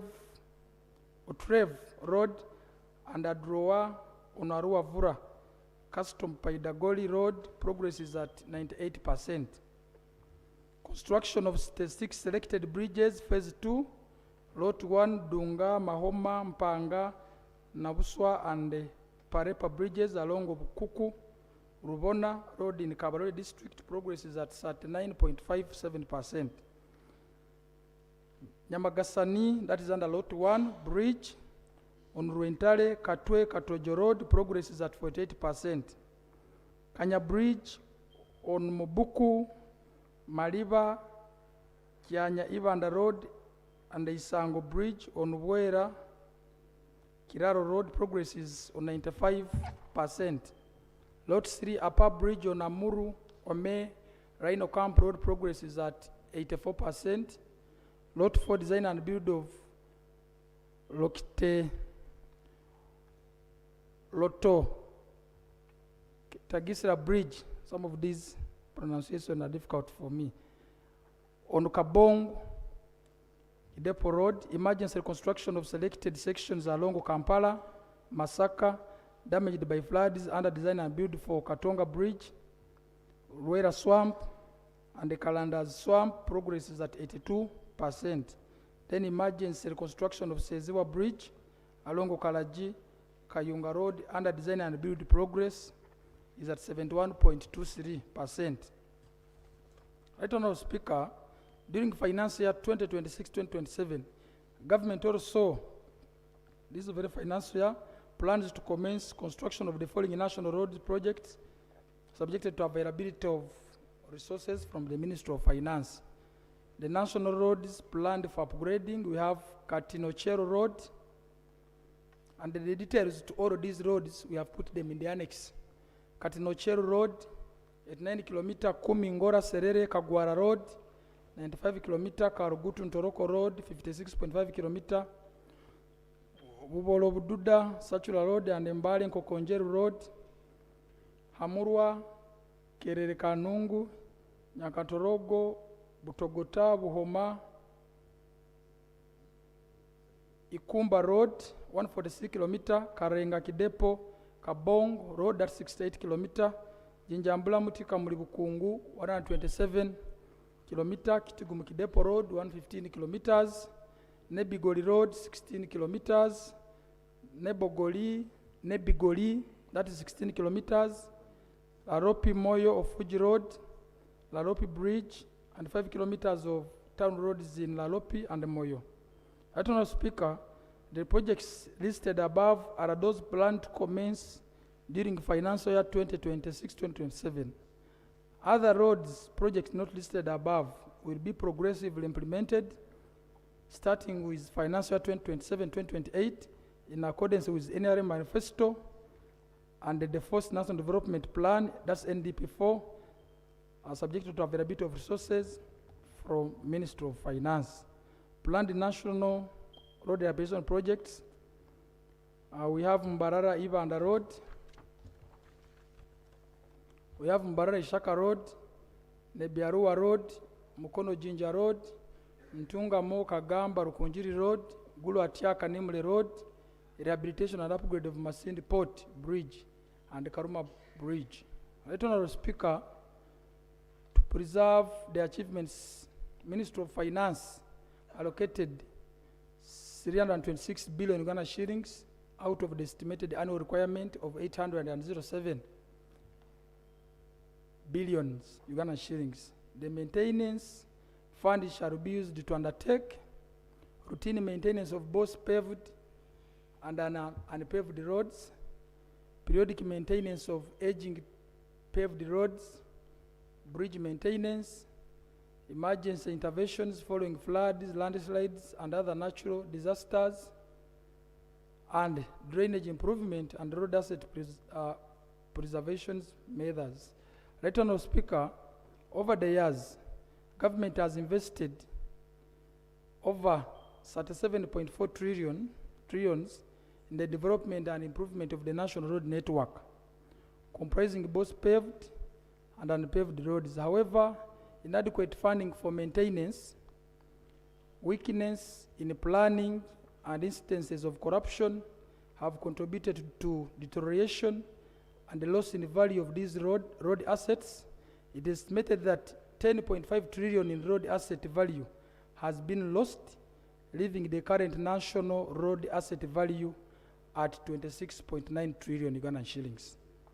Government is addressing these challenges on two fronts. First, the ministry is strengthening governance, accountability, and oversight of road works, and addressing matters of corruption to ensure value for money from investments in road sector. Secondly, the ministry is engaging with the Ministry of Finance, Planning and Economic Development to progressively increase funding for road maintenance, particularly periodic maintenance, so that the existing national road asset is adequately preserved and the further loss in asset value is avoided. Right Honourable Speaker and honourable members, government therefore is committed to progressively increase investment in road maintenance with particular emphasis on periodic maintenance of paved roads, which remains the most cost-effective intervention for preserving the national road asset and preventing roads from deteriorating into much more expensive rehabilitation and reconstruction works. Because if you don't maintain these roads and their time elapses, we have seen tendencies of us investing heavily to reconstruct them. Yet if you plan well to maintain them, government spends less money and they last longer. In addition, government continues to strengthen preparation of future road investments through the public investment management system to ensure that strategic projects are ready for implementation when financing is available. Status of implementation of district, urban and community access roads. Right Honourable Speaker, the following interventions are ongoing on the district, urban and the community access roads. 1, opening of the 224.69 kilometers equivalent on the district, urban and community access road using force account implementation strategy. Shaping and compacting 240.27 kilometers on the district, urban and community access road using force account implementation strategy. Graveling 106.89 kilometers on the district and community access road network using force account implementation strategy. Sealing of 30.1 kilometer of low volume roads using low cost sealing method. Sealing of 25 kilometer medium volume roads using probos technology. These are technologies we are trying to test whether they can work on our roads which have low volume traffic flow. Tarmacking of 11.5 kilometer of urban roads in Ruamata Town Council, Kokonjeru Town Council, Katabi Town Council, Kira Municipality and Jeru Municipality. Rehabilitation of 161 kilometers out of the 186 kilometers of community access roads in the districts. Rehabilitation of 49.8 kilometers of community access roads to support cement factories in Moroto and Nabilatuk districts. Construction of 7 bridges on the district and community access road network. These are Taja Bridge, Nyahuka Mirambi Bridge, Nchwera Bridge, Kiyanja Swamp Crossing, Haivale Swamp Crossing, Nampaji Box Caravat in Wakiso, Amodo Swamp Crossing in Dokolo, and the details where those bridges exist. They're in the annex. We can get the details there, which we submitted. Challenges affecting implementation. High costs of acquiring right of way. Right of way, this is where the road is going to pass for transport infrastructure projects, arising from cases of also corruption in the land acquisition process. There have been cases of persons obtaining information on planned road corridors and acquiring land, instances of collusion involving fellow colleagues in government and the public service working with some of our officers or engineers. These are the same people participating in identification of road corridors, assessment of affected property, and the determination of compensation values, which creates opportunities for inflated compensation costs. The ministry is undertaking investigation into these practices and strengthening controls to ensure transparency, accountability, and value for money in land acquisition.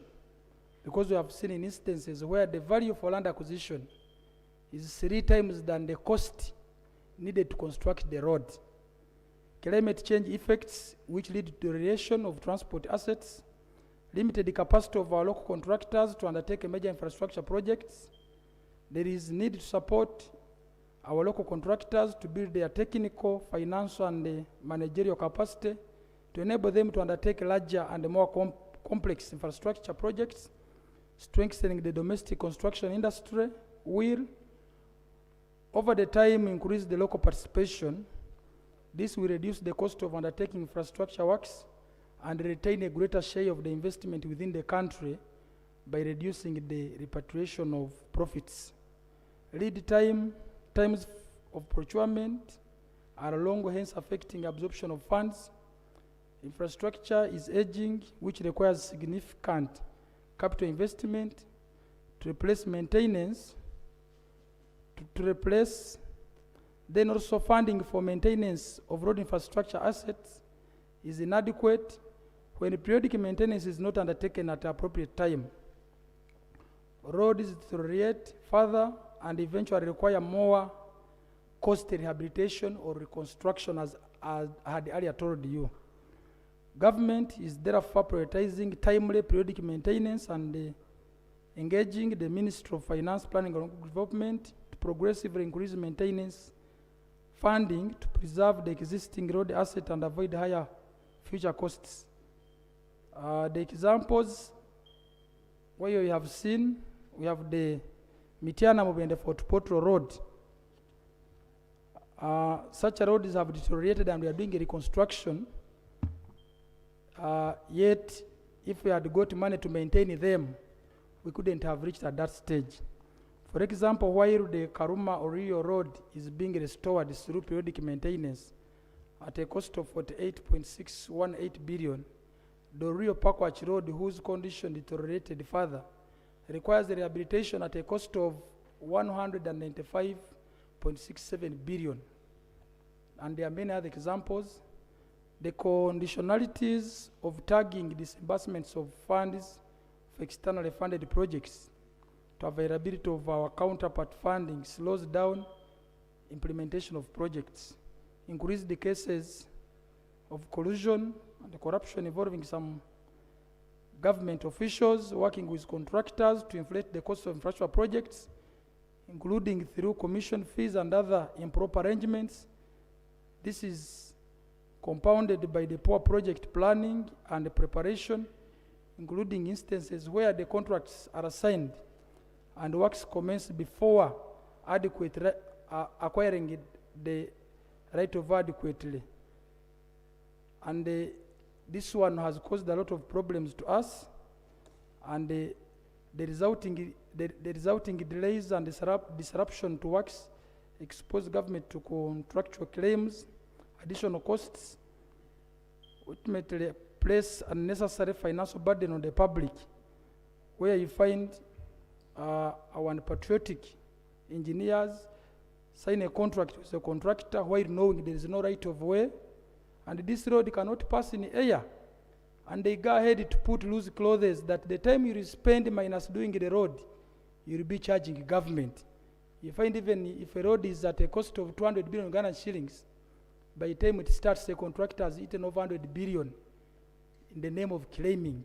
As the result of the loose contracts, they leave a gap that if we take you to a site, you don't work for a given time, you reclaim, yet they know even this money for land acquisition is not in the budget, which Parliament appropriates here. The Ministry is strengthening project preparation, oversight and accountability mechanism, and investigating cases, such cases, to ensure value for money in implementation of road projects. Right, Honourable Speaker, my assurances, I would like to assure you and all the honourable members of Parliament that my ministry will ensure the short and medium term road upgrading and maintenance interventions are undertaken, subjected to availability of funds from the Ministry of Finance and Economic Development.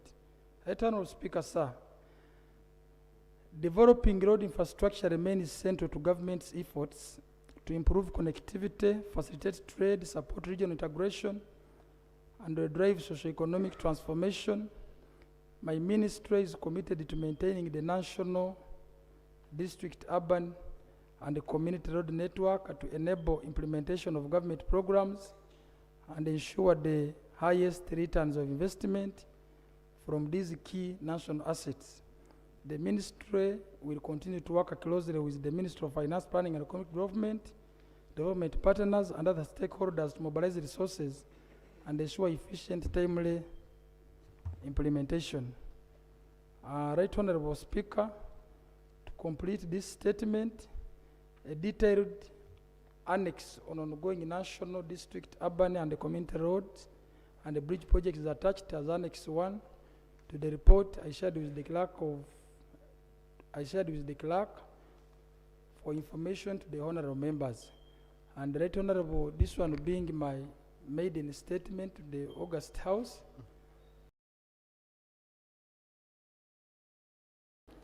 Any other coming statements, if you can report it, I beg to submit. Right Honourable Speaker, sir. Thank you. Now, Honourable Minister, the first improvement will be signing your statement. So, Honourable Minister, the first improvement will be signing your statement. Okay? And then initialing on each page so that you own it up. Is Honourable Kasoro ready? Yes. If Honourable Kasoro is ready, we can just stand over this. He first lays this critical document.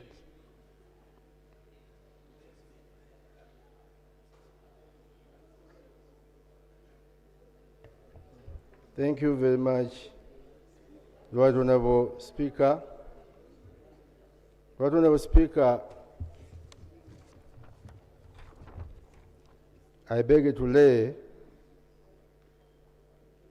the Berne Convention for the protection of digital and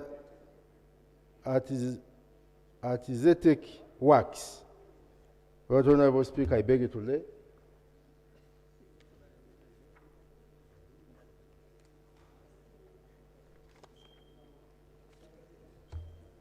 Right Honourable Speaker, I beg you to lay the World Intellectual Property Organization's Copyright Treaty. I beg you to lay.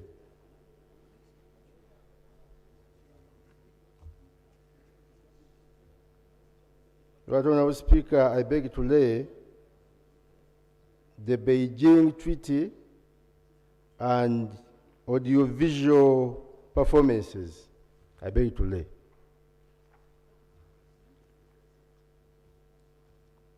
Right Honourable Speaker, I beg to lay the World Intellectual Property Organization Performance and Phonograms Treaty.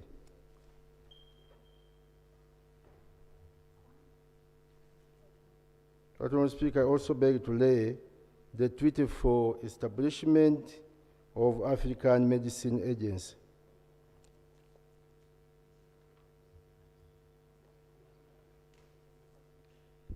Right Honourable Speaker, I also beg to lay the East African Community Protocol on Information and Communication Technology Network.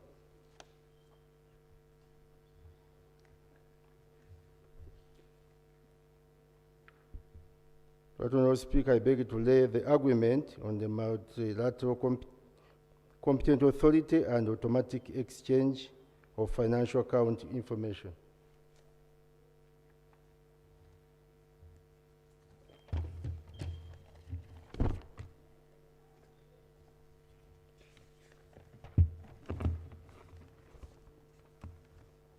Right Honourable Speaker, I also beg to lay the agreement on the Center for Agriculture and Biosciences International, Kabi.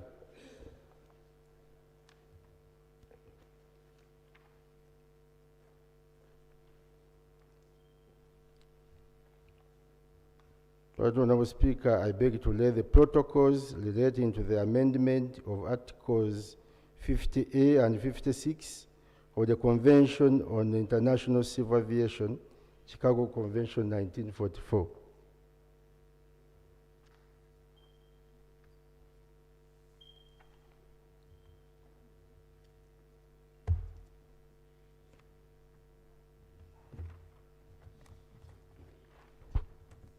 Right, Honorable Speaker, I beg to lay the partnership agreement between the European Union and its member states of the one part and the members of the Organization of the African, Caribbean, and Pacific States of the other part, the Samoa Agreement. Now that's the right size. Thank you, Chair.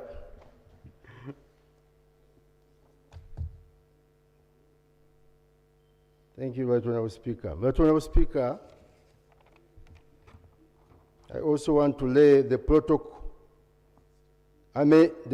amending the Agreement 1987 for the establishment of the Intergovernmental Standing Committee on Shipping to Maritime Organization for the Eastern and Southern and Northern Africa. I beg to lay.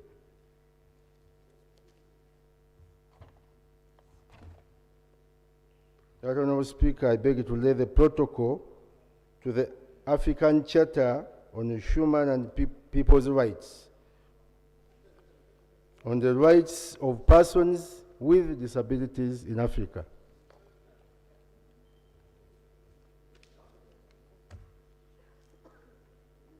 Right Honorable Speaker, I beg to lay the Convention on International Interests in Mobile Equipment on matters specific to aircraft equipment, the Aircraft Protocol.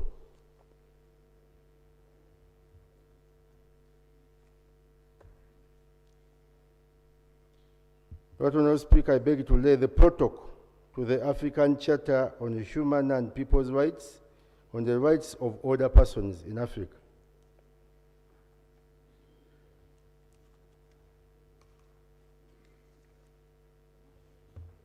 Right Honorable Speaker, I beg to lay the Inter-African Coffee Organization Agreement.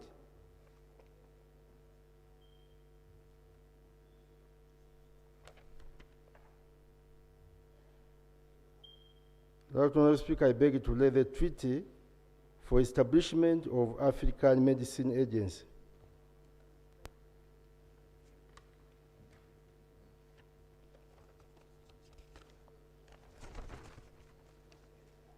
Right Honorable Speaker, I beg to lay the agreement between the government of the Republic of Uganda and the government of the United States of America for cooperation in the examination of protection requests.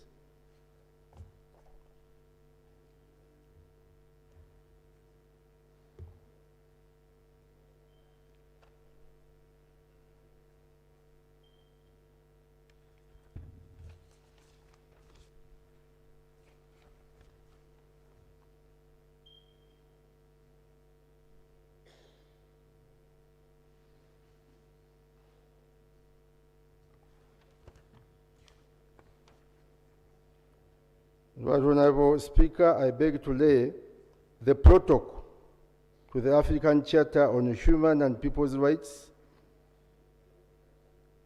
on the rights of citizens to social protection and social security.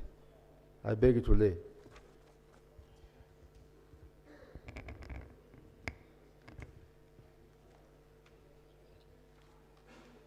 Right Honorable Speaker, thank you very much for your patience. Thank you. Thank you. Now, Honourable Minister, issues of foreign affairs, treaties, protocols are issues I want this House to start taking seriously. Because there are commitments we make, there are fees we pay to these organizations, and we never receive any report. So I request you to deeply look at Rule 41 of our Rules of Procedure and the Committee on Foreign Affairs and any other committee, because not all treaties and protocols are under Committee of Foreign Affairs.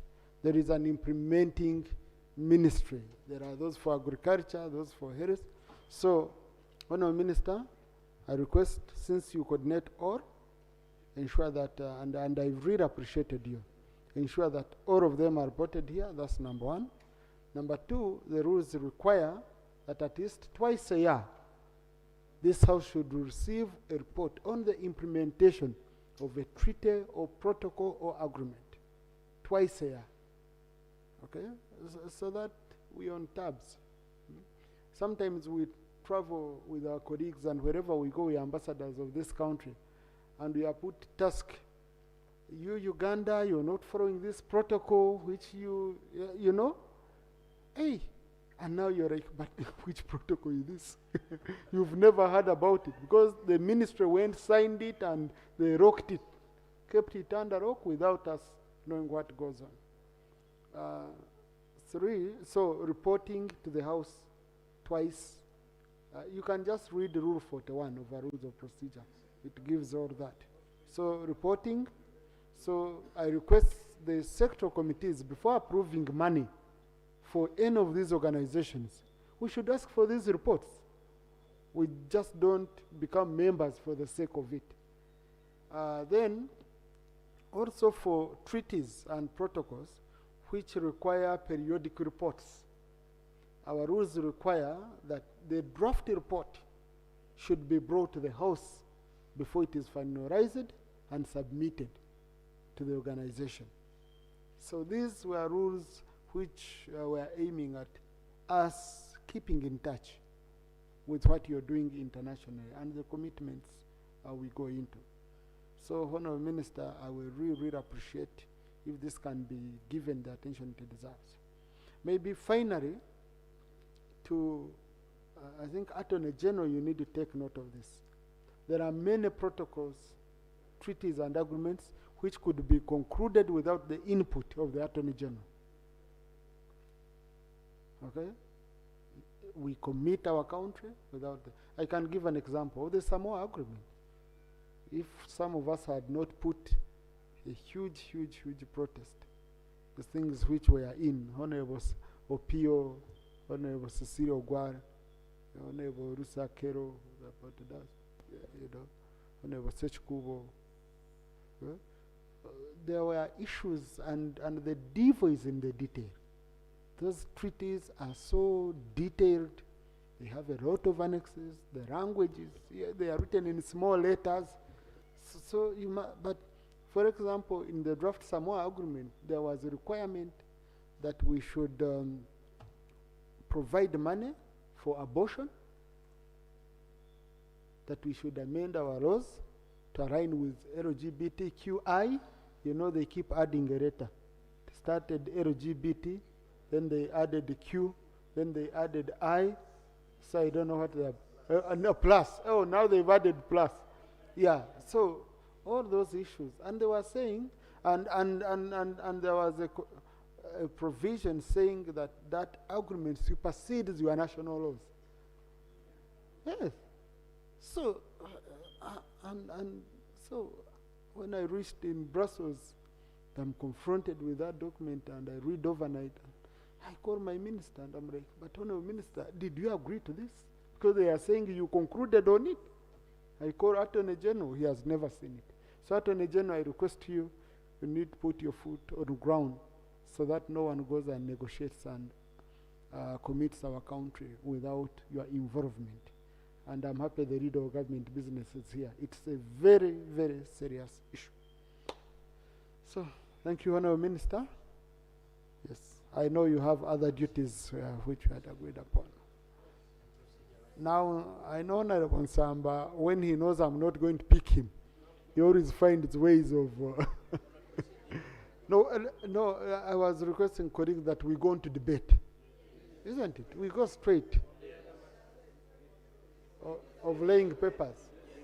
Okay, let me allow colleagues that we go into debate. isn't it? We go straight of laying papers. Okay, let me allow Honorable Nsamba. Then I will start with the Honorable Muchibi Tambara. Thank you very much, Right Honorable Speaker. Right Honorable Speaker, I appreciate you for making matters of international forums very important, especially in the 12th Parliament. I was a member of the Pan-African Parliament, and I would always interface with similar situations as you have highlighted.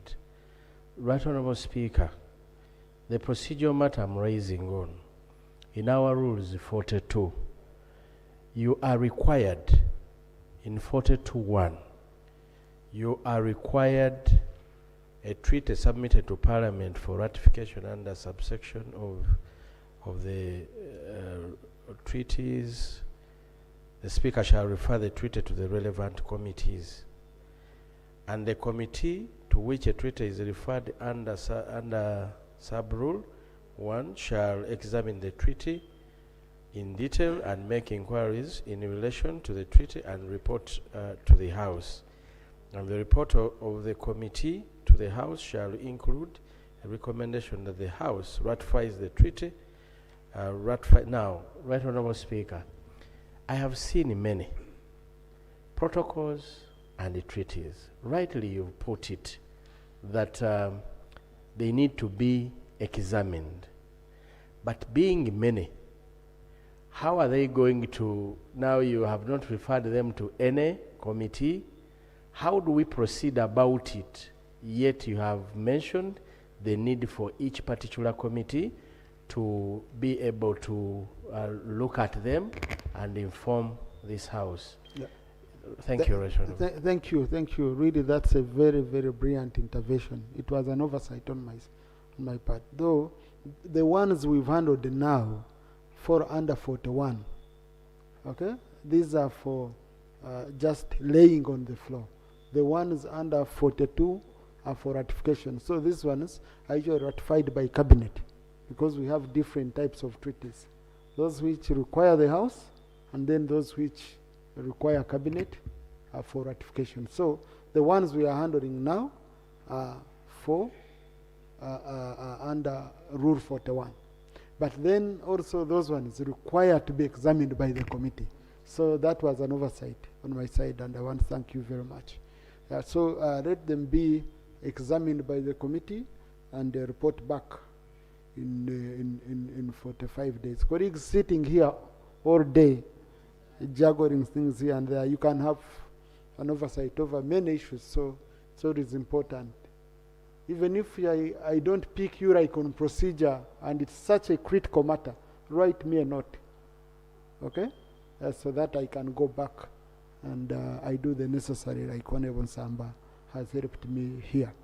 Now, on examining, honorable colleagues, we are not giving you these treaties to come and start saying, go amend this is bad, this.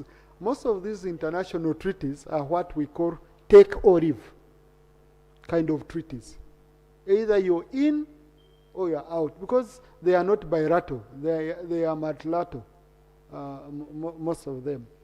A very good example, one of the ones being under discussion is the Economic Partnership Agreement with the European Union that is being discussed, because we are now entering into middle income status, and if we don't process it quickly and be sure, then we will not be able to have our items quota free entering the EU market. So Kenya decided to sign on its own, to negotiate its own, and yet we are negotiating as a region.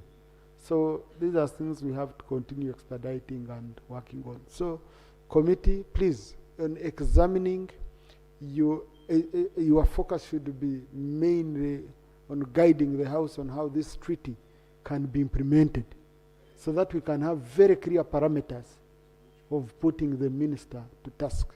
So the treaties under Rule 41, they are all under Committee of Foreign Affairs. Okay? So Committee of Foreign Affairs is the one which is going to examine for these treaties. Yes. Thank you for allowing. Honorable Speaker, colleagues sit on international conferences representing Parliament in those conferences.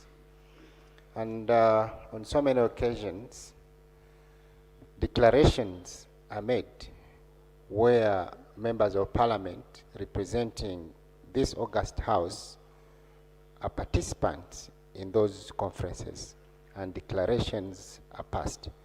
Just in a similar way, if you can guide, because I remember sitting in one of the conferences where a declaration was made, particularly on the issue of Gaza. And as participants, we had no communication with the Minister of Foreign Affairs, and therefore we couldn't make any substantive contribution on that meeting. So in such events where declarations are made on behalf of a country, courtesy of the fact that Uganda is a member state, how do we proceed? Thank you. No, Honorable colleague, that's an issue of coordination. Okay? It's an issue of coordination. For example, I travel. I even attend ambassadors. I've been a chief guest on very many national days of several countries. But every speech you see me reading comes from foreign affairs. I can never, even if I'm holding this position, I can never, okay? Or I go and I find that you're using my presence as an organization, you're a global organization, you're saying, oh, Honorable Chirimira Hassan is here, Uganda is represented, and therefore Uganda is among the countries that have passed this declaration. I put it on record. I said, no, I'm not representing the government of Uganda. I'm representing the Parliament of Uganda.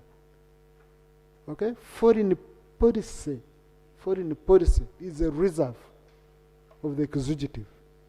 We as Parliament, we play a complementary role. That's why you cannot go and give your own position different from that of government. You can say, I don't agree with the position of my government, but you can't say the one I'm giving is the position of government. So, when I go, colleagues, when you go to such a countries, such a conferences, when you reach in those countries, please always liaise with the ambassador. Ensure if you're going to such a meetings, go with the ambassador, because the ambassador will be able to guide you on the actual position of the government of Uganda.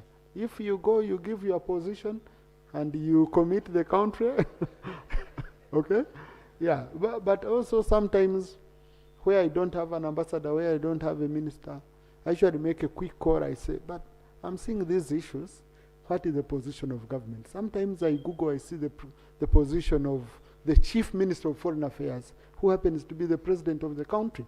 I see his position, for example, on issues of Gaza, I know neutrality, okay? Yeah, so we have to be extremely, extremely cautious. We have colleagues who went and attended, I think, was it a meeting, dinner with representative, and hosted, I think, representatives of Taiwan. Okay? And yet, government of Uganda is for one China policy. It nearly caused a big diplomatic role, because by the time you explain the other side that, look, these MPs were not sent by Parliament, they went on their own, the other side, they take it seriously. So we had to guide members on such issues. So we have to be clearly aligned with the government position on issues of foreign policy. But we will be sharing more and more and more. And lead of government business, when you hear such a cases, please always alert us so that we can make. But MPs are the greatest ambassadors of a country. Parliamentary diplomacy is extremely important for any country's foreign relations, because we interact with our MPs from other parts of the world, and they contribute a lot to the relationship between Uganda and those countries. Yes, I'm sorry we've taken along on that. So I had allowed Honorable Muchibi, Seru Njoji. Thank you. And then followed by Honorable Naomi Kabasharira. Thank you, Right Honorable Honorable Speaker, Musaidi. for allowing this maiden 2 speaker. minutes each. 2 minutes. Right Honorable Speaker, I was thanking you for allowing this maiden speaker to respond to the maiden statement by the Minister of Works. I am Chiberiasa Serunjoji from Butambala. I just wanted to make a quick observation, and I already noted from the chair that you are guiding on what he needs to change going forward. Carefully listening to the minister's statement, I noted he kept referring to government engaging the Minister of Finance. And it appeared to me as if there are, I don't know how many governments, because I would expect a statement that comes to Parliament to be an agreed position of government, and we know that this is what is happening regarding roads. So the minister doesn't seem to be sure whether the Minister of Finance will give him the money to do the roads or how much is available. And he says we will do this subject to availability of funds from the Minister of Finance, as if we don't have a budget. So I would just ask that going forward, maybe we shall have a statement that is already agreed by the entire government, and what we have here is what is actually going to happen. Thank you so much, Mr. Speaker. Thank you. Honorable Naomi Kabasharira. Thank you, Mr. Speaker. Allow me also to appreciate the maiden speech. And also I like the way he has started working, because I watch him. Having said that, Mr. Speaker, I had either on wanted to submit a matter of national importance, but indeed it concerns this. Therefore, allow me to straight away thank him, but also thank the government that it has made a commendable progress in the road construction across the country. However, a serious safety concern of excessively harsh and inadequately spaced humps has emerged on many of these new roads, countrywide and all over. When I say that, members know what I'm saying. Mr. Speaker, the humps cause vehicles a jolt violently, which leads to damage of suspensions, and in some cases have contributed to the very accidents they are meant to prevent. While we have addressed the problem of potholes, a new problem has emerged, which has in the long run deterred the improvement in the roads. So, Speaker, it is so bad that we come from the potholes and then in the form of well-structured roads in the humps. I don't mind if they could change the humps, these small ones, I don't know how they call them, and then make this big one. Still it can control. And also, Mr. Speaker, I would therefore request, since the minister is here and he's doing a good job, to consider this. The Ministry of Works and Transport urgently reviews the humps currently installed on our roads, including those upcountry. I had put in Ntungamo, it is very bad from Barara to Ntungamo, it's very, very bad. Some elderly people cannot even move today. I take also to take into consideration the improvement on the humps for ongoing road construction and more walkways to be provided. Yes, I appreciate you have put, but there is still some roads which did not have. Thank you. Honorable Musaidi.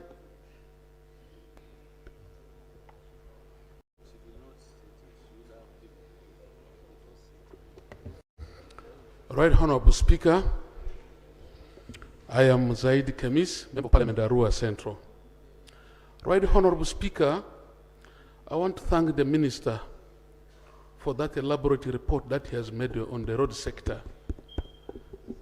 Honorable Minister, I also want to thank you, and you continue with that from the start. Right, Honorable Speaker, I rise here on a cash cow road where I requested the Minister of Finance and the deputy that he had introduced to us here to start knowing how to do work to be here.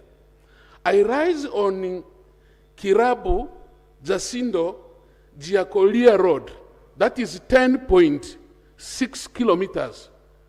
This is a road that brings for the government in 2025/26 budget, allocation of 5 billion was given for this road because there's a border point here.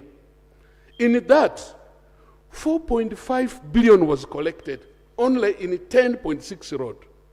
Right, Honorable Speaker, this road has daily 120 tankers entering, 100 trailers entering, 445 units entering. Units are vehicles that are numberless, making it 800 vehicles entering that small road of 10.6 kilometers daily. A total of 9,600 in a year. Right, Honorable Speaker, as I speak now with you, this budget that we had approved, the same 10-kilometer road is given a budget allocation of 5.8 billion. Now, if this road had collected 4.5 and it is not made, last week there was a trailer that got accident on the road. And as I speak with you, there are very many trailers that are stranded. I want to put my prayer. That's why I needed the Minister of Finance, because there is a correlation between this variable of the road that must be constructed, that increases local revenue.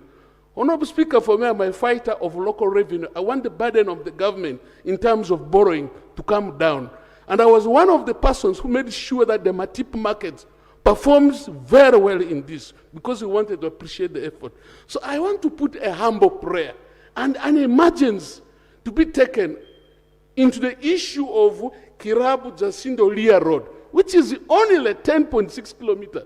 That brings local revenue of 5.4 to be immediately, because if the minister and the team happens to pick such kind of roads, then our local revenue, our revenue will suit, and the GDP will always be better. Thank you. Honorable Mutonyi Rose.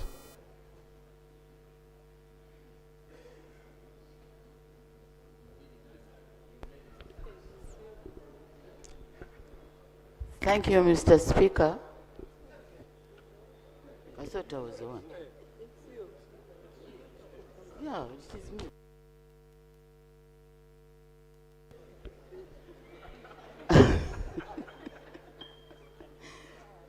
Why are you teasing me? Mr. Speaker, I had brought my paper on a matter of national importance, but I'm happy. Yeah, because I have 2 minutes for you. Okay. Mr. Speaker, I want to draw the attention of the Minister of Works to a very dangerous spot on the road from Bale to Luahaha.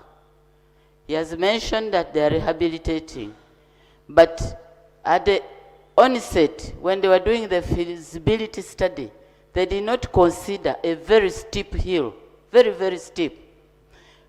To make matters worse, they put a hump just as they are completing the steep hill. And many people have lost their lives there. I have a record here.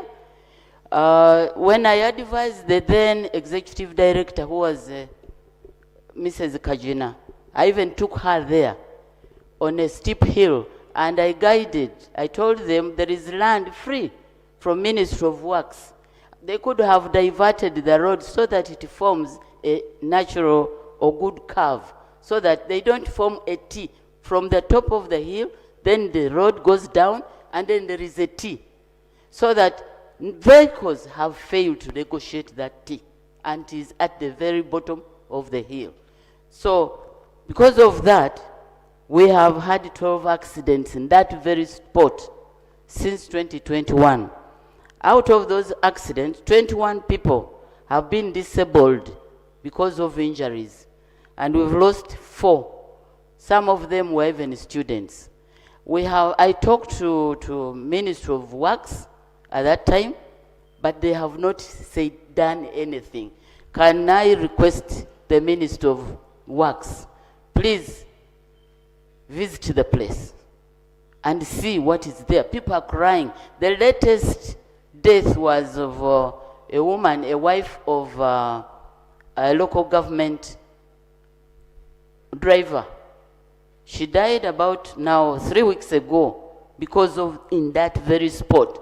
The vehicle lost control because of the hump and then threw all of them down, and 2 people died. So, Mr. Minister, please consider my request.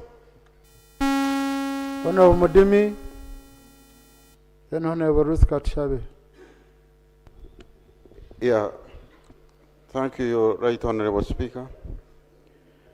My name is Wamakui Ignatius Mudimi, Member of Parliament, Uganda County.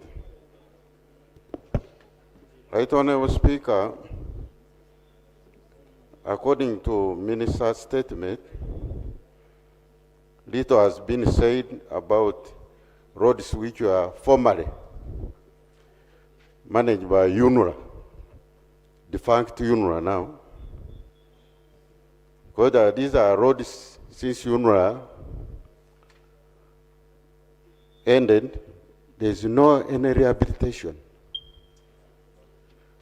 We have some roads in Bugisu, especially Elgoni County.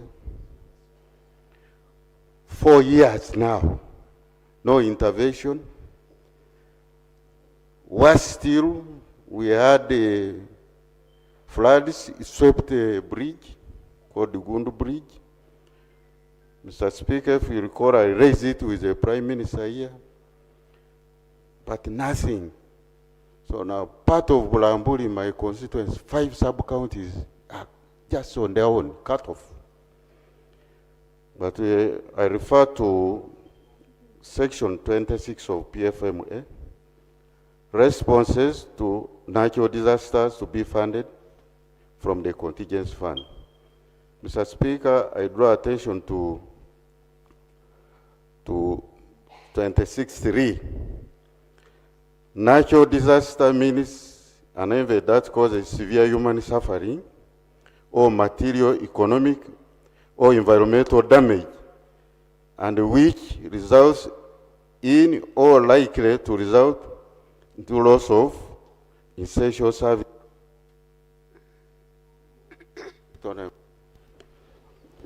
services and which cannot be funded by natural budgets.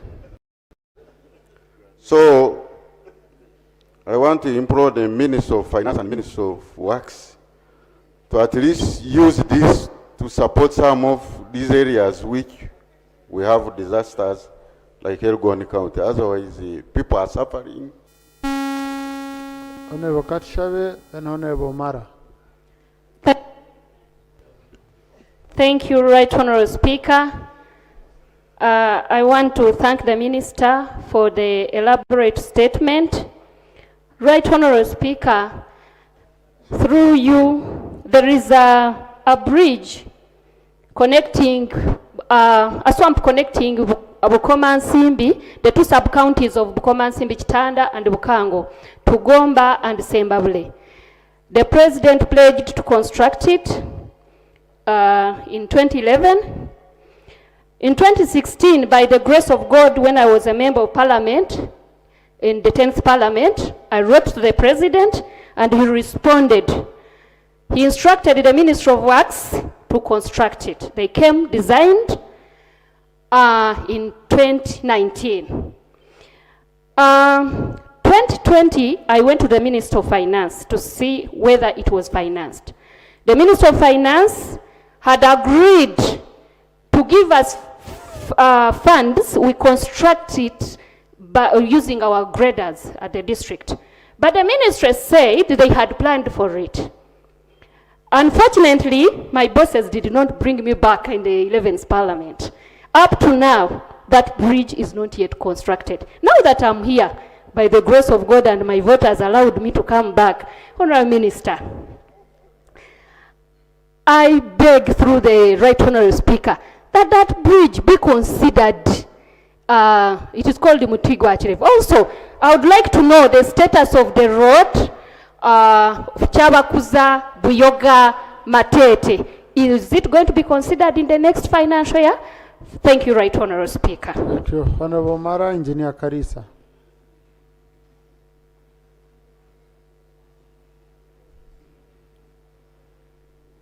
Yeah, colleagues, do you see how rich men walk?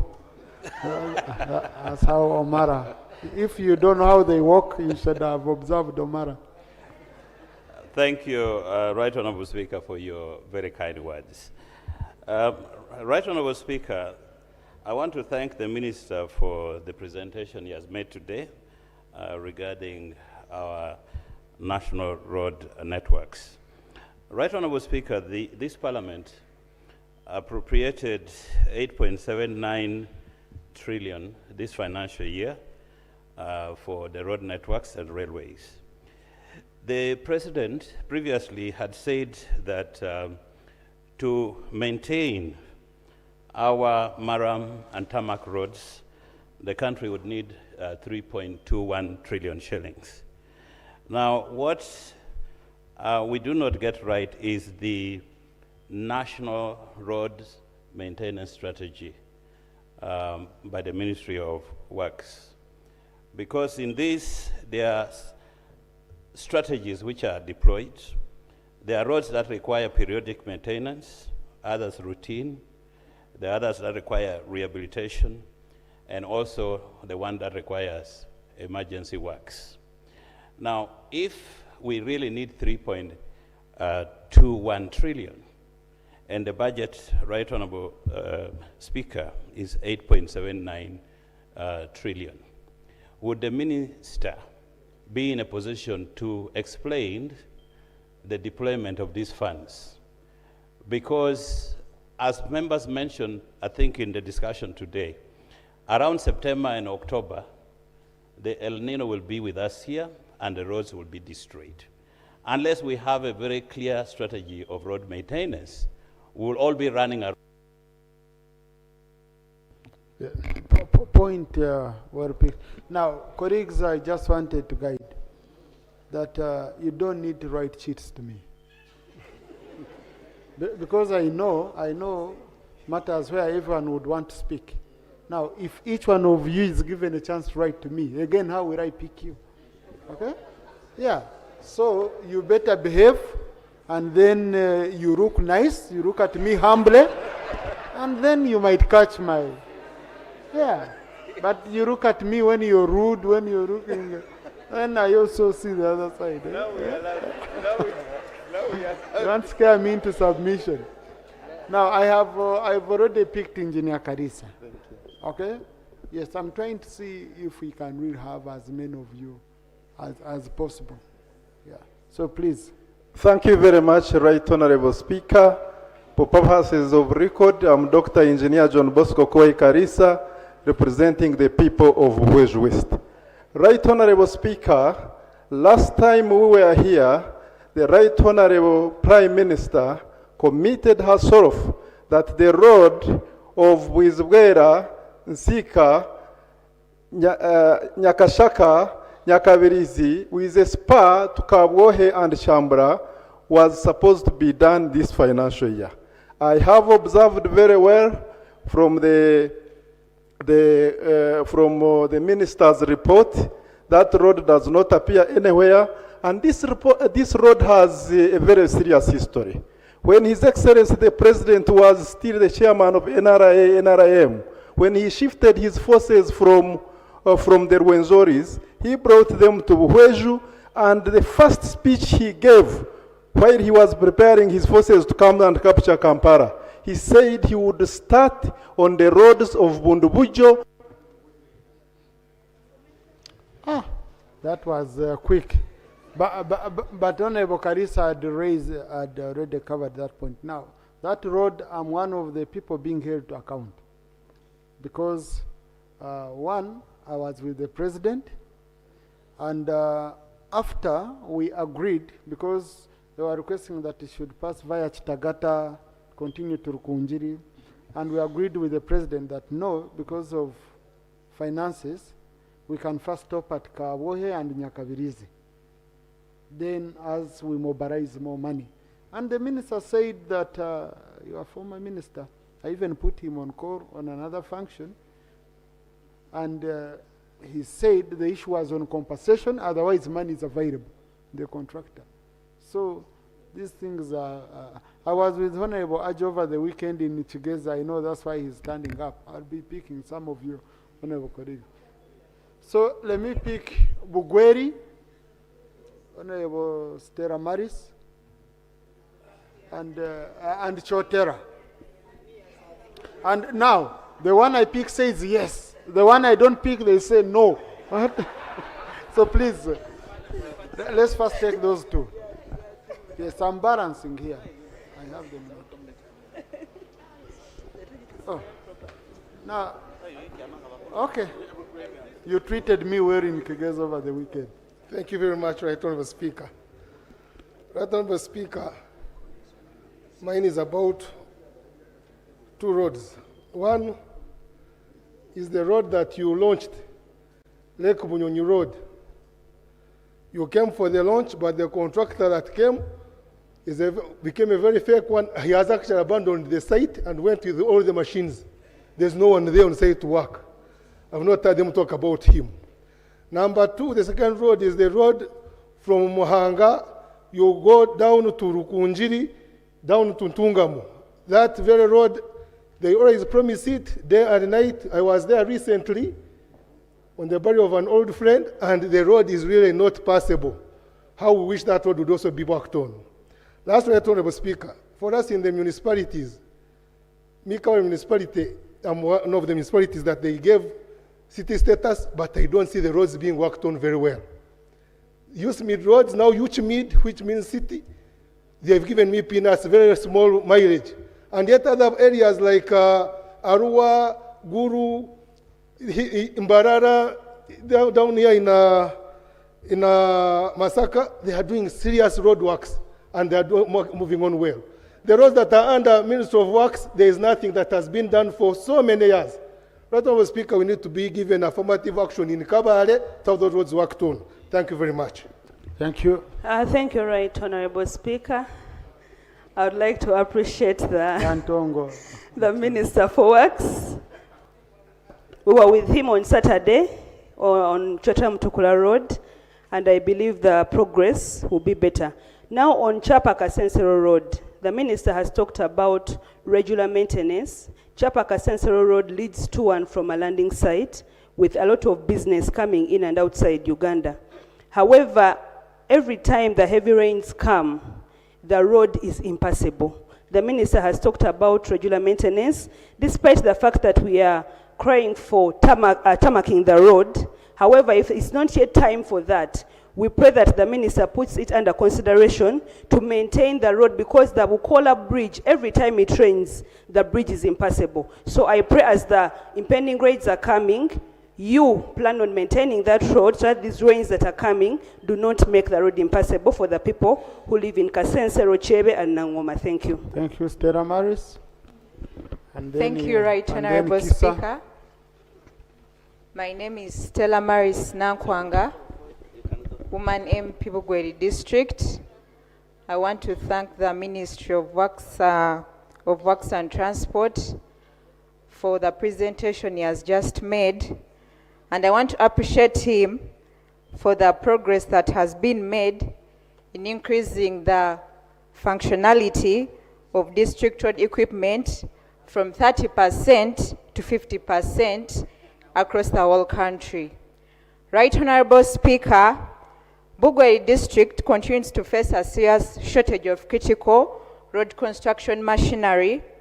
As a result, the district is forced to hire equipment from neighboring districts and from other contractors, Right Honorable Speaker, the situation is made worse by the fact that most of the roads in Bugweri district traverse swampy areas. Right Honorable Speaker, I therefore appeal to the Ministry of Works and Transport to prioritize Bugweri in distribution of additional road equipment and provide the necessary support to enable the district to maintain its road network effectively. I beg to submit. Thank you. Honorable Kisa, Honorable Androlanya. Thank you so much, Right Honorable Speaker. I also want to appreciate the Minister of Works for that statement. Right Honorable Speaker, in 2024,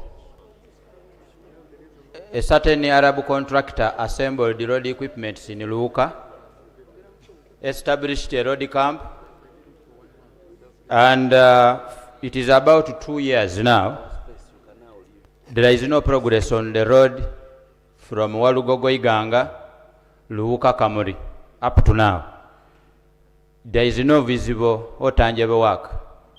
My clarification I'm seeking from the Honorable Minister, was this road funded, or it is suffering from the effects of corruption, as we have heard from other roads? Number two, Right Honorable Speaker, I had expected the Minister to talk about the Kampala-Jinja Express Highway, which I'm aware that the government of Uganda funded and even compensated the people. As we are talking now, the people were compensated, they have returned to their places, settling properly. So, I had expected him to give us an update as a parliament. What exactly has happened to the Kampala-Jinja Express? Besides that, I didn't want to mention about the hassles on the Jinja-Kampala road, plus the traffic jam on that road. The Minister talked about 75% road maintenance. I have not seen this. In fact, the Jinja-Kampala that road there, it is a very serious menace to the people across the board. And it has affected the people both in the morning and even at night. Don't tell us things of night, Honorable. We've taken note. Yes. Thank you, Right Honorable. Allowed Honorable Olanya, Honorable Mari. Thank you, Right Honorable Speaker. Allow me to appreciate the Minister of Works and Transport for the initiative that he has taken in terms of oversight. Right Honorable Speaker, I listened very keenly to the presentation by the Minister. It is unfortunate that I have not had any road from Acholi sub-region being mentioned in terms of upgrades. We have several roads that need to be upgraded into tarmac. We have the road from Patero, Palar to Palabek Road. We have the road from Gulu, Upit, Rajko up to Moroto Road. We have the road from Puran to Acholi Bu. Then also recently, we are underprivileged to have the road from Bobi to Aye de-escalated because it was supposed to be catered for under AFCON, but it was removed. So wondering why we're being under-favored in a way. You are talking about the bridges. All the statements about Western, Eastern, but Northern, the bridges are also in a dire state. If you look at Awere, for example, on that Moroto Road, it is just one wash away from being cleaned off. Awere is on Moroto Road. One more rainfall and it will be washed away. So I request that we also put more focus on other areas for equity. I beg to submit. Thank you. Honorable Mari. Let me pick Cassandra, woman MP. The man today had spoken it, I'll first pick. But Honorable Mari, then I got Cassandra, then I do Honorable Kiruruta. Thank you so much, Right Honorable. I want to thank the Minister for the statement he has made. I'm called Honorable Mujunmara Sensio, representing the people of Isinjo South, and this is my maiden speech. But I have something that I have to put across when it comes to roads. For example, there are roads that in Isinjo, one that connects from Isinjo, Chitwe to Ntungamo, that has already been put in plan. Like there's a plan, but it has not been funded. And the road that connects Isinjo to Rakai district, those roads have been put in plan, but I've not heard them in a plan that the minister has read for us. So I request if they can maybe put them in plan so that we can see how best we can serve our people. Thank you so much. Rebecca? Thank you so much, Right Honorable Speaker. I'm happy my minister is around. I am at Konda Rebecca, Wanjizi, representing the people of Kasanda. Right Honorable Speaker, the districts like Kasanda can easily be forgotten if we are not careful. Because Kasanda is in the middle like this. All the developments keep jumping us going to other areas when we are there.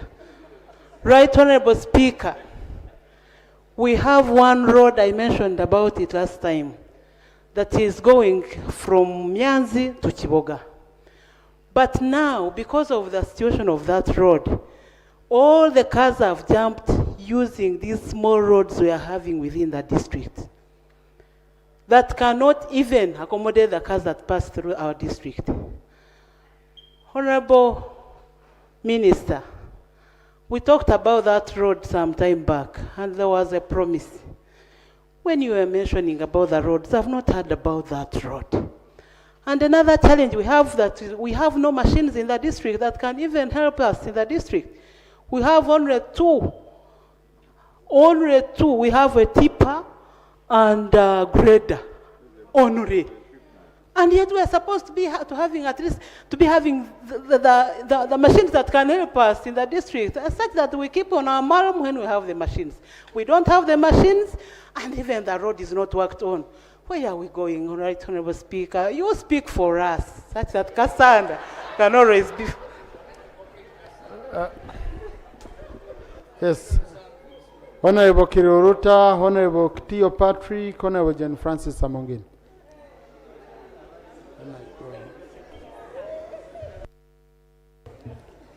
Thank you so much, Right Honorable Speaker. And for purposes of record, I'm Chiruluta Yusuf Junior Nkeretanyi, representing the good people of Kalungu East.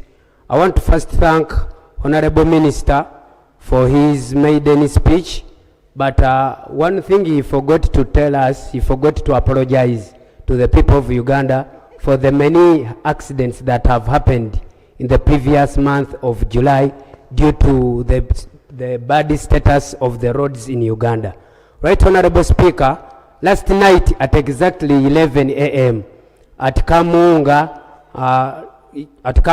on Kampala Masaka Highway, we lost over 14 people in a road accident.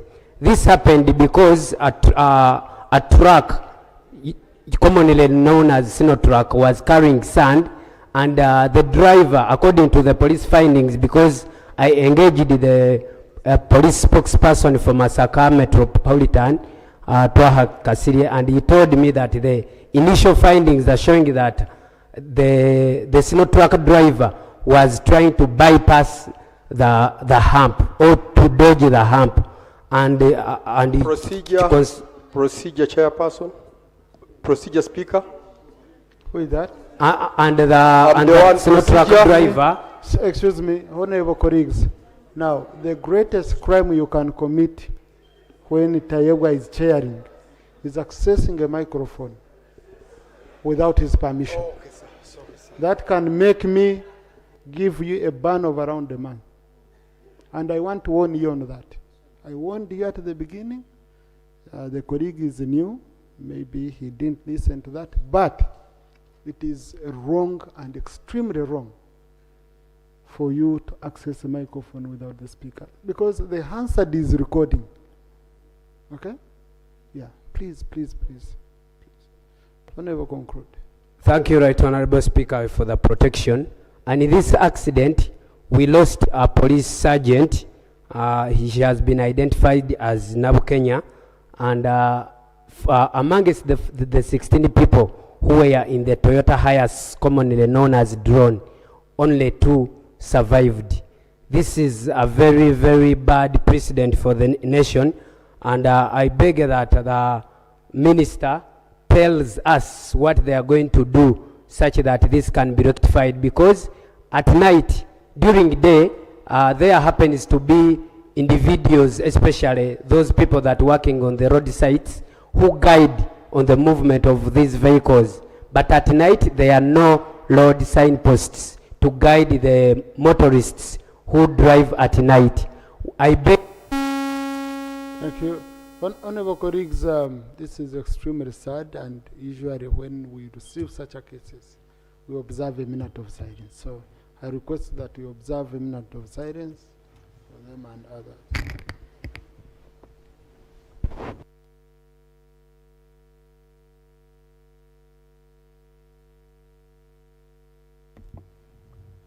May their souls rest in eternal peace.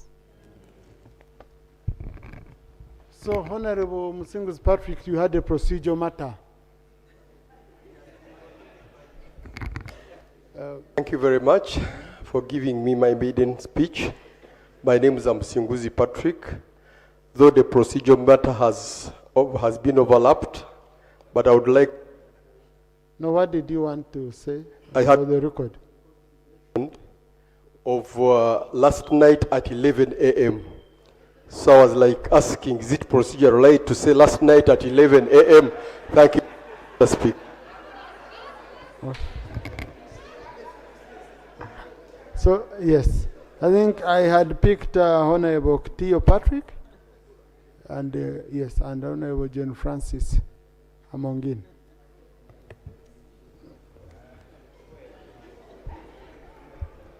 Thank you so much, Honorable Speaker, sir.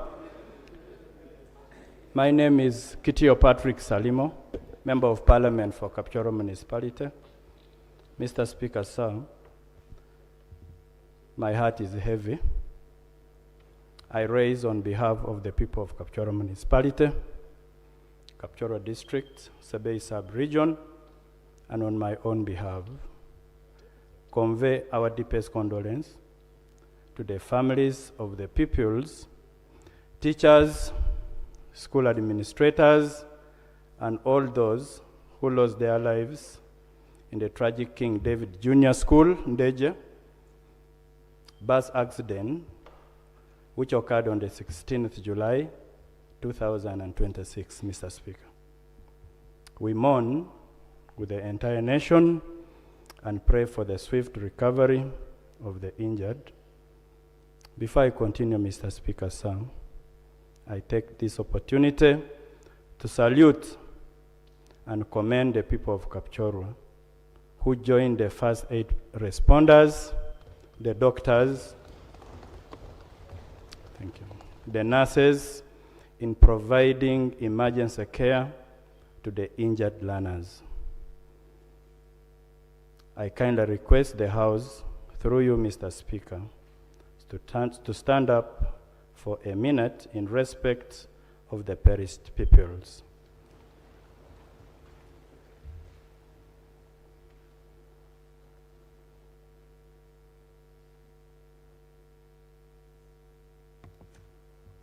May their souls rest in eternal peace. Amen.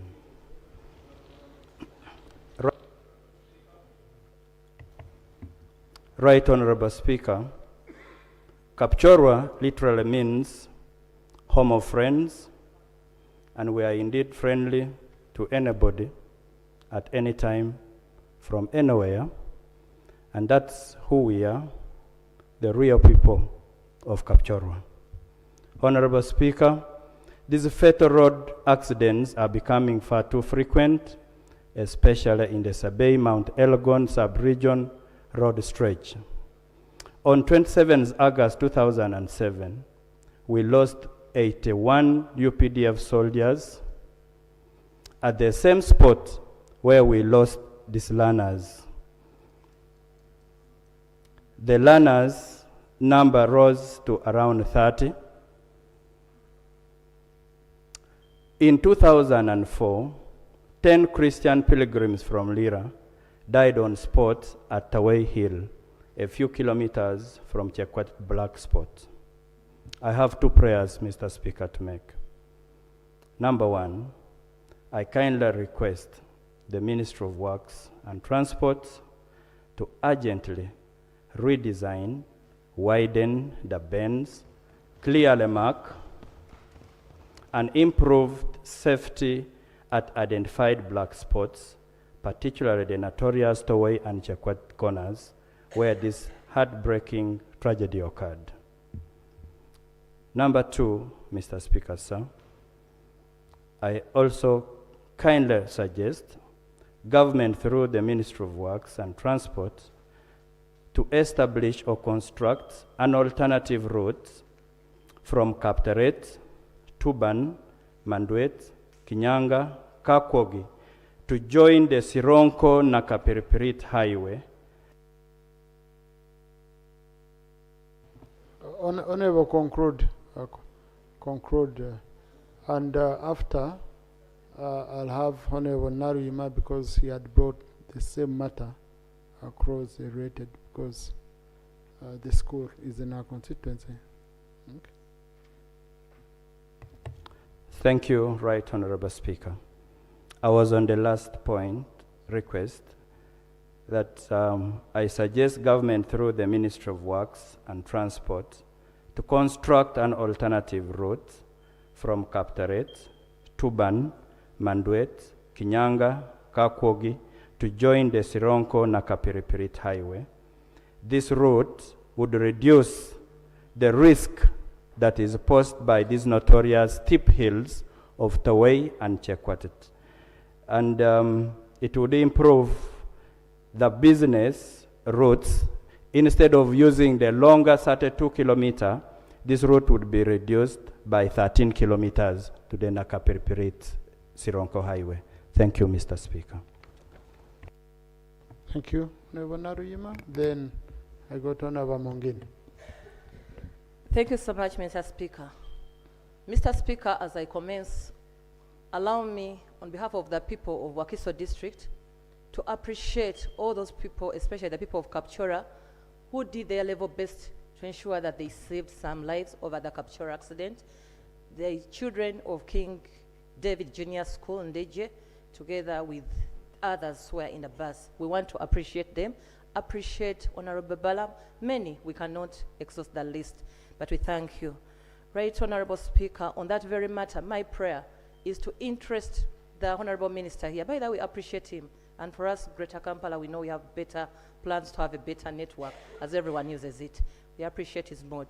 Right, Honorable Speaker, additional prayer. We request that interest the Minister to look further into what the 11th Parliament processed over matters of the roads.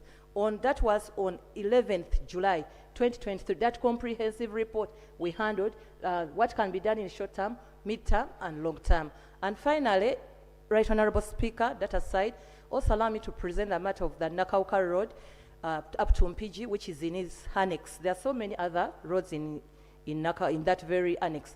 We are praying as people of Nakauka Road, can we please, in the meantime, see watering, apart from the rains now here. That road is in a bad state. In 2024 February, it commenced. The Prime Minister launched it in March 2024. But it is expected in 2027 November to end and have completion. The rate is at 21%. How assured are we that we shall have that road in effect really accomplished in that year? We thank you and pray that all is better. But we thank you so much. Thank you. Yes, Honorable Amongin. Right Honorable Speaker. Will be followed by Honorable Ariti. For purposes of record, it's my maiden speech, and my name is Jane Frances Amongin Okili, the Woman Member of Parliament for Kabirimaido District.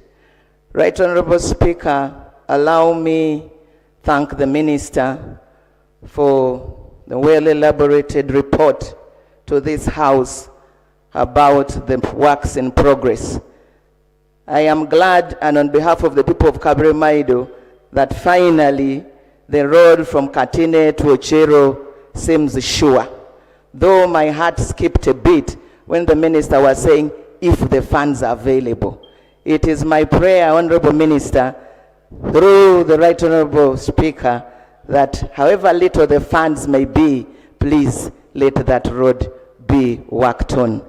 Right Honorable Speaker, while the Minister was talking about road maintenance, having worked as an RDC before, the problem I have seen in the district I've worked in is the problem of the equipment, that we cannot maintain the roads at the district, because when the equipment breaks down, for example, it breaks down in Moroto, it has to go for repair in Gulu.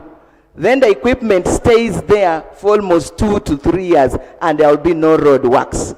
Right Honorable Speaker, another challenge with the district roads is when it comes to the fee or the amount for construction or whatever is done on these roads. You will find a kilometer in a particular district, the engineer will tell you it is 5.5 million. But another person will say it's 8 million. Another one will say 9 million. Thank you. Honorable Timariti Chandia, followed by Honorable Hunter. Thank you very much. Right, Honorable Speaker, I want to add my voice to thank the Honorable Minister of Works and Transport for the wonderful job he's doing. My point is on the DRC Congo-Uganda border road. Starting from Pakwach to Nebi to Zombo to Arua district to Arua city to Maracha, ending up in Koboko, where the border of DRC, South Sudan, and Uganda meet. This is a 165-kilometer road. It is a security road. It is an economic road. It is a trade road. It is there in the manifesto of NRM the last 10 years. We pray that we want to get an update as West Nile. Is it at the thinking stage? Is it at the planning stage? Or is it at the design stage? And the last one is on Laropi Bridge. Especially our father, General Moses Ali, may his soul rest in eternal peace. One of the projects he wanted to ensure that he works on it before he passes on was the Laropi Bridge. We also want to hear from the minister. Is it on the design stage? Is it thinking? Is it planning stage? Thank you, Honorable Speaker. Thank you. Honorable Hunter. Yes, I need someone from Karamoja.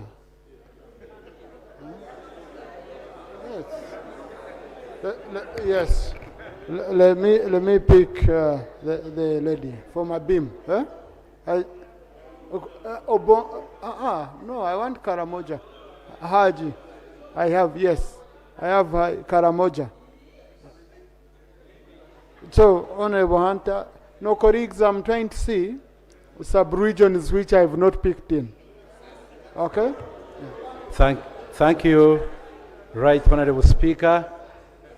My name's James Hunter Biengel Tukahirwa, MP for Kajara County in Ntungamo District. It's also my maiden speech in here. Right Honorable Speaker, I wish to thank the Honorable Minister of Works for the elaborate statement he has done here. However, I have issues. I didn't hear him talk about the controversial Busega Mpiji Road, which would ease the traffic jams, most especially on the Masaka Road. And it is a really strategic road that needs to be worked on as quickly as possible. But I also appreciate your effort, Honorable Minister. We've seen what you've been doing on that. And we have confidence that things are going to improve in there. Secondly, and indeed, I was also disheartened when you said that some roads which are planned for next year, if the funds allow, and that is Ntungamo Rukunjiri Road. It has got the worst potholes, and it has led to death of so many people. Likewise, the Mbarara Ibanda Road, I think those are the oldest roads. They are now 25 years old, and they have not been worked on or even maintained at all.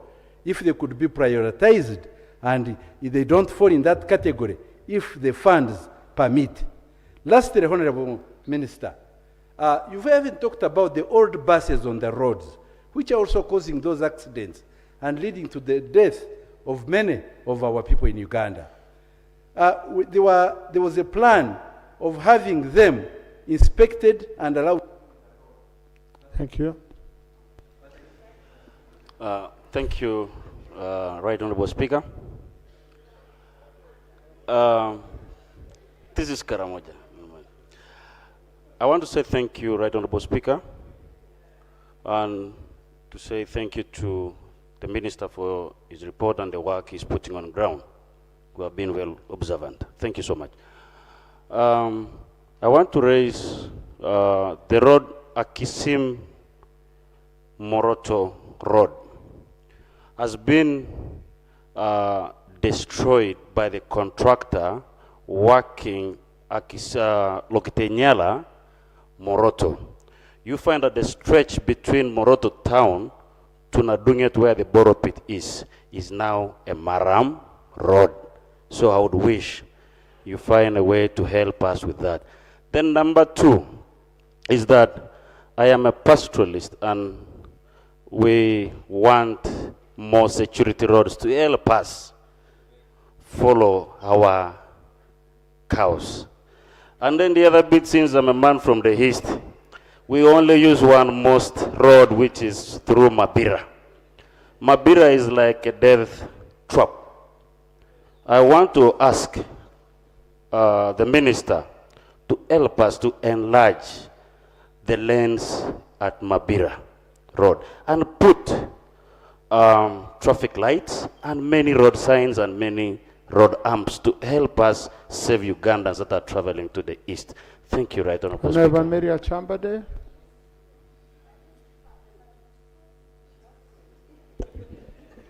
Hello, right Honorable Speaker. Just let me first, Honorable, just wait. Colleagues, please. This is not a market, okay? Honorable, just wait. It's my time. I'm using it. I'll give you your time, don't mind. Okay. Number two, if you are very observant, I'm not allowing MPs who had spoken early. If you are very observant, so when I hear someone say, those people have over-talked, that's not how we work in Parliament. We are patient. Okay. Yeah. Please. Okay. So, Honorable Maria Chambade. Thank you very much, Right Honorable Speaker. Amelia Chambade, Mawokota North. I have three issues. The drainage channels are death trap. The drainage channels along the roads, they're so deep, they've become dumping grounds. They breed diseases.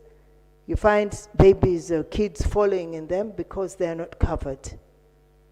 And they are along all these highway roads. Number two is the Masaka Mpiji Road, especially around Kampiringisa. Around Kampiringisa there, we have had about 87 deaths since January. The road is so rough there, so you find many border guys dying there, but also the cars, there are a lot of accidents there. Thirdly, you did not talk about the ferry. There is an island, access is only by water. And the president promised a ferry in the last, I think almost. Sorry, time is short. Honorable Okeyo.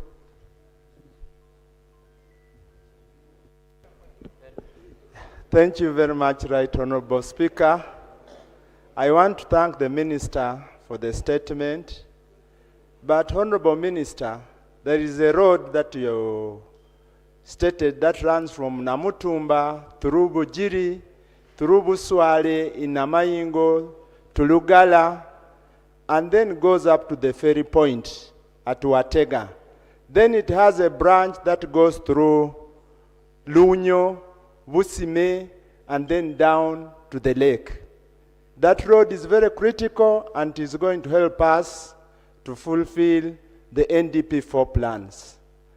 Honorable Minister, the issue of water transport. Colleagues, if we continue talking about road transport to transport our heavy trucks, we will continue crying of roads and we will continue crying of the Mabira death trap. How I wish, Honorable Minister, you looked at water transport. Transporting our goods through Kisumu, Majanji, Lugala, and then it joins the main roads. That one would help to ease transport on our roads. Finally, Right Honorable Speaker, the question of the amounts we use. Most colleagues are members of the District Roads Committee, but you find that in other districts, the engineer will tell you that he uses 150 liters to clear a kilometer. In another district, 120 liters to clear a kilometer. Others, 80 liters. How I wish the ministry could come out with the standard fuel needed for a kilometer. That would help us, and we really reduce corruption in the districts. Thank you, Right Honorable. Thank you. Now, Honorable colleagues, I want to guide you. We can't finish this. I can see it's 7:30. And you know, we are discussing State of the Nation address. I guided at the beginning that when we are discussing, when we are presenting in the State of the Nation address, you can twist it your way to bring in your local issues that affect you. Roads is one of the most critical sectors which the President talked about. We cannot exhaustively, apart from giving you an opportunity and you talk about your area maybe, we cannot exhaustively handle the issues of the roads here. Okay? So I will request, because I know I would need to give you a lot of time, I would like to guide that I refer this statement to the Committee on Physical Infrastructure so that the committee can exhaustively handle these issues. And the minister, because most of the areas were very specific, remote somewhere, I don't think he's a computer that would be Googling each and everything. He goes to the committee, and the committee engages him, then the committee brings the report. Now, even if we decide to say the whole day we discuss the committee report, so that I can pick each one of you. You know, after we've gotten out of here, I receive information. You know, I don't know why the Deputy Speaker doesn't like me. I stood up 10 times, he doesn't pick me. Now, I can't pick 10 or how many people at once. The statement is referred to the Committee on Physical Infrastructure to process, because Honorable Namboshe visited me. In my own constituency, I don't have a single central government road. Okay? Yet, it connects around 3 districts. Me and Honorable Cohen there, we are always chased from our area. I know Namboshe speaks for me. Honorable Kazora Asa here. You know, you people, you're talking about even tamaking and what. Me, I'm saying, just get my road which connects from Ishaka, connects to Bushenyi, to Mitoma, to Rukunjiri, and give us first grade maram by taking it over the central government. I have begged for over now 10 years. No one helps me. So you colleagues, but only Yamkama promised this time. Yeah, and yes, and none of you stood up and fought for me. All of you were fighting for. So why don't you pass a resolution like now, that they first work on the Deputy Speaker's road, then yours come next. Colleagues, house adjourned to tomorrow at 2 p.m.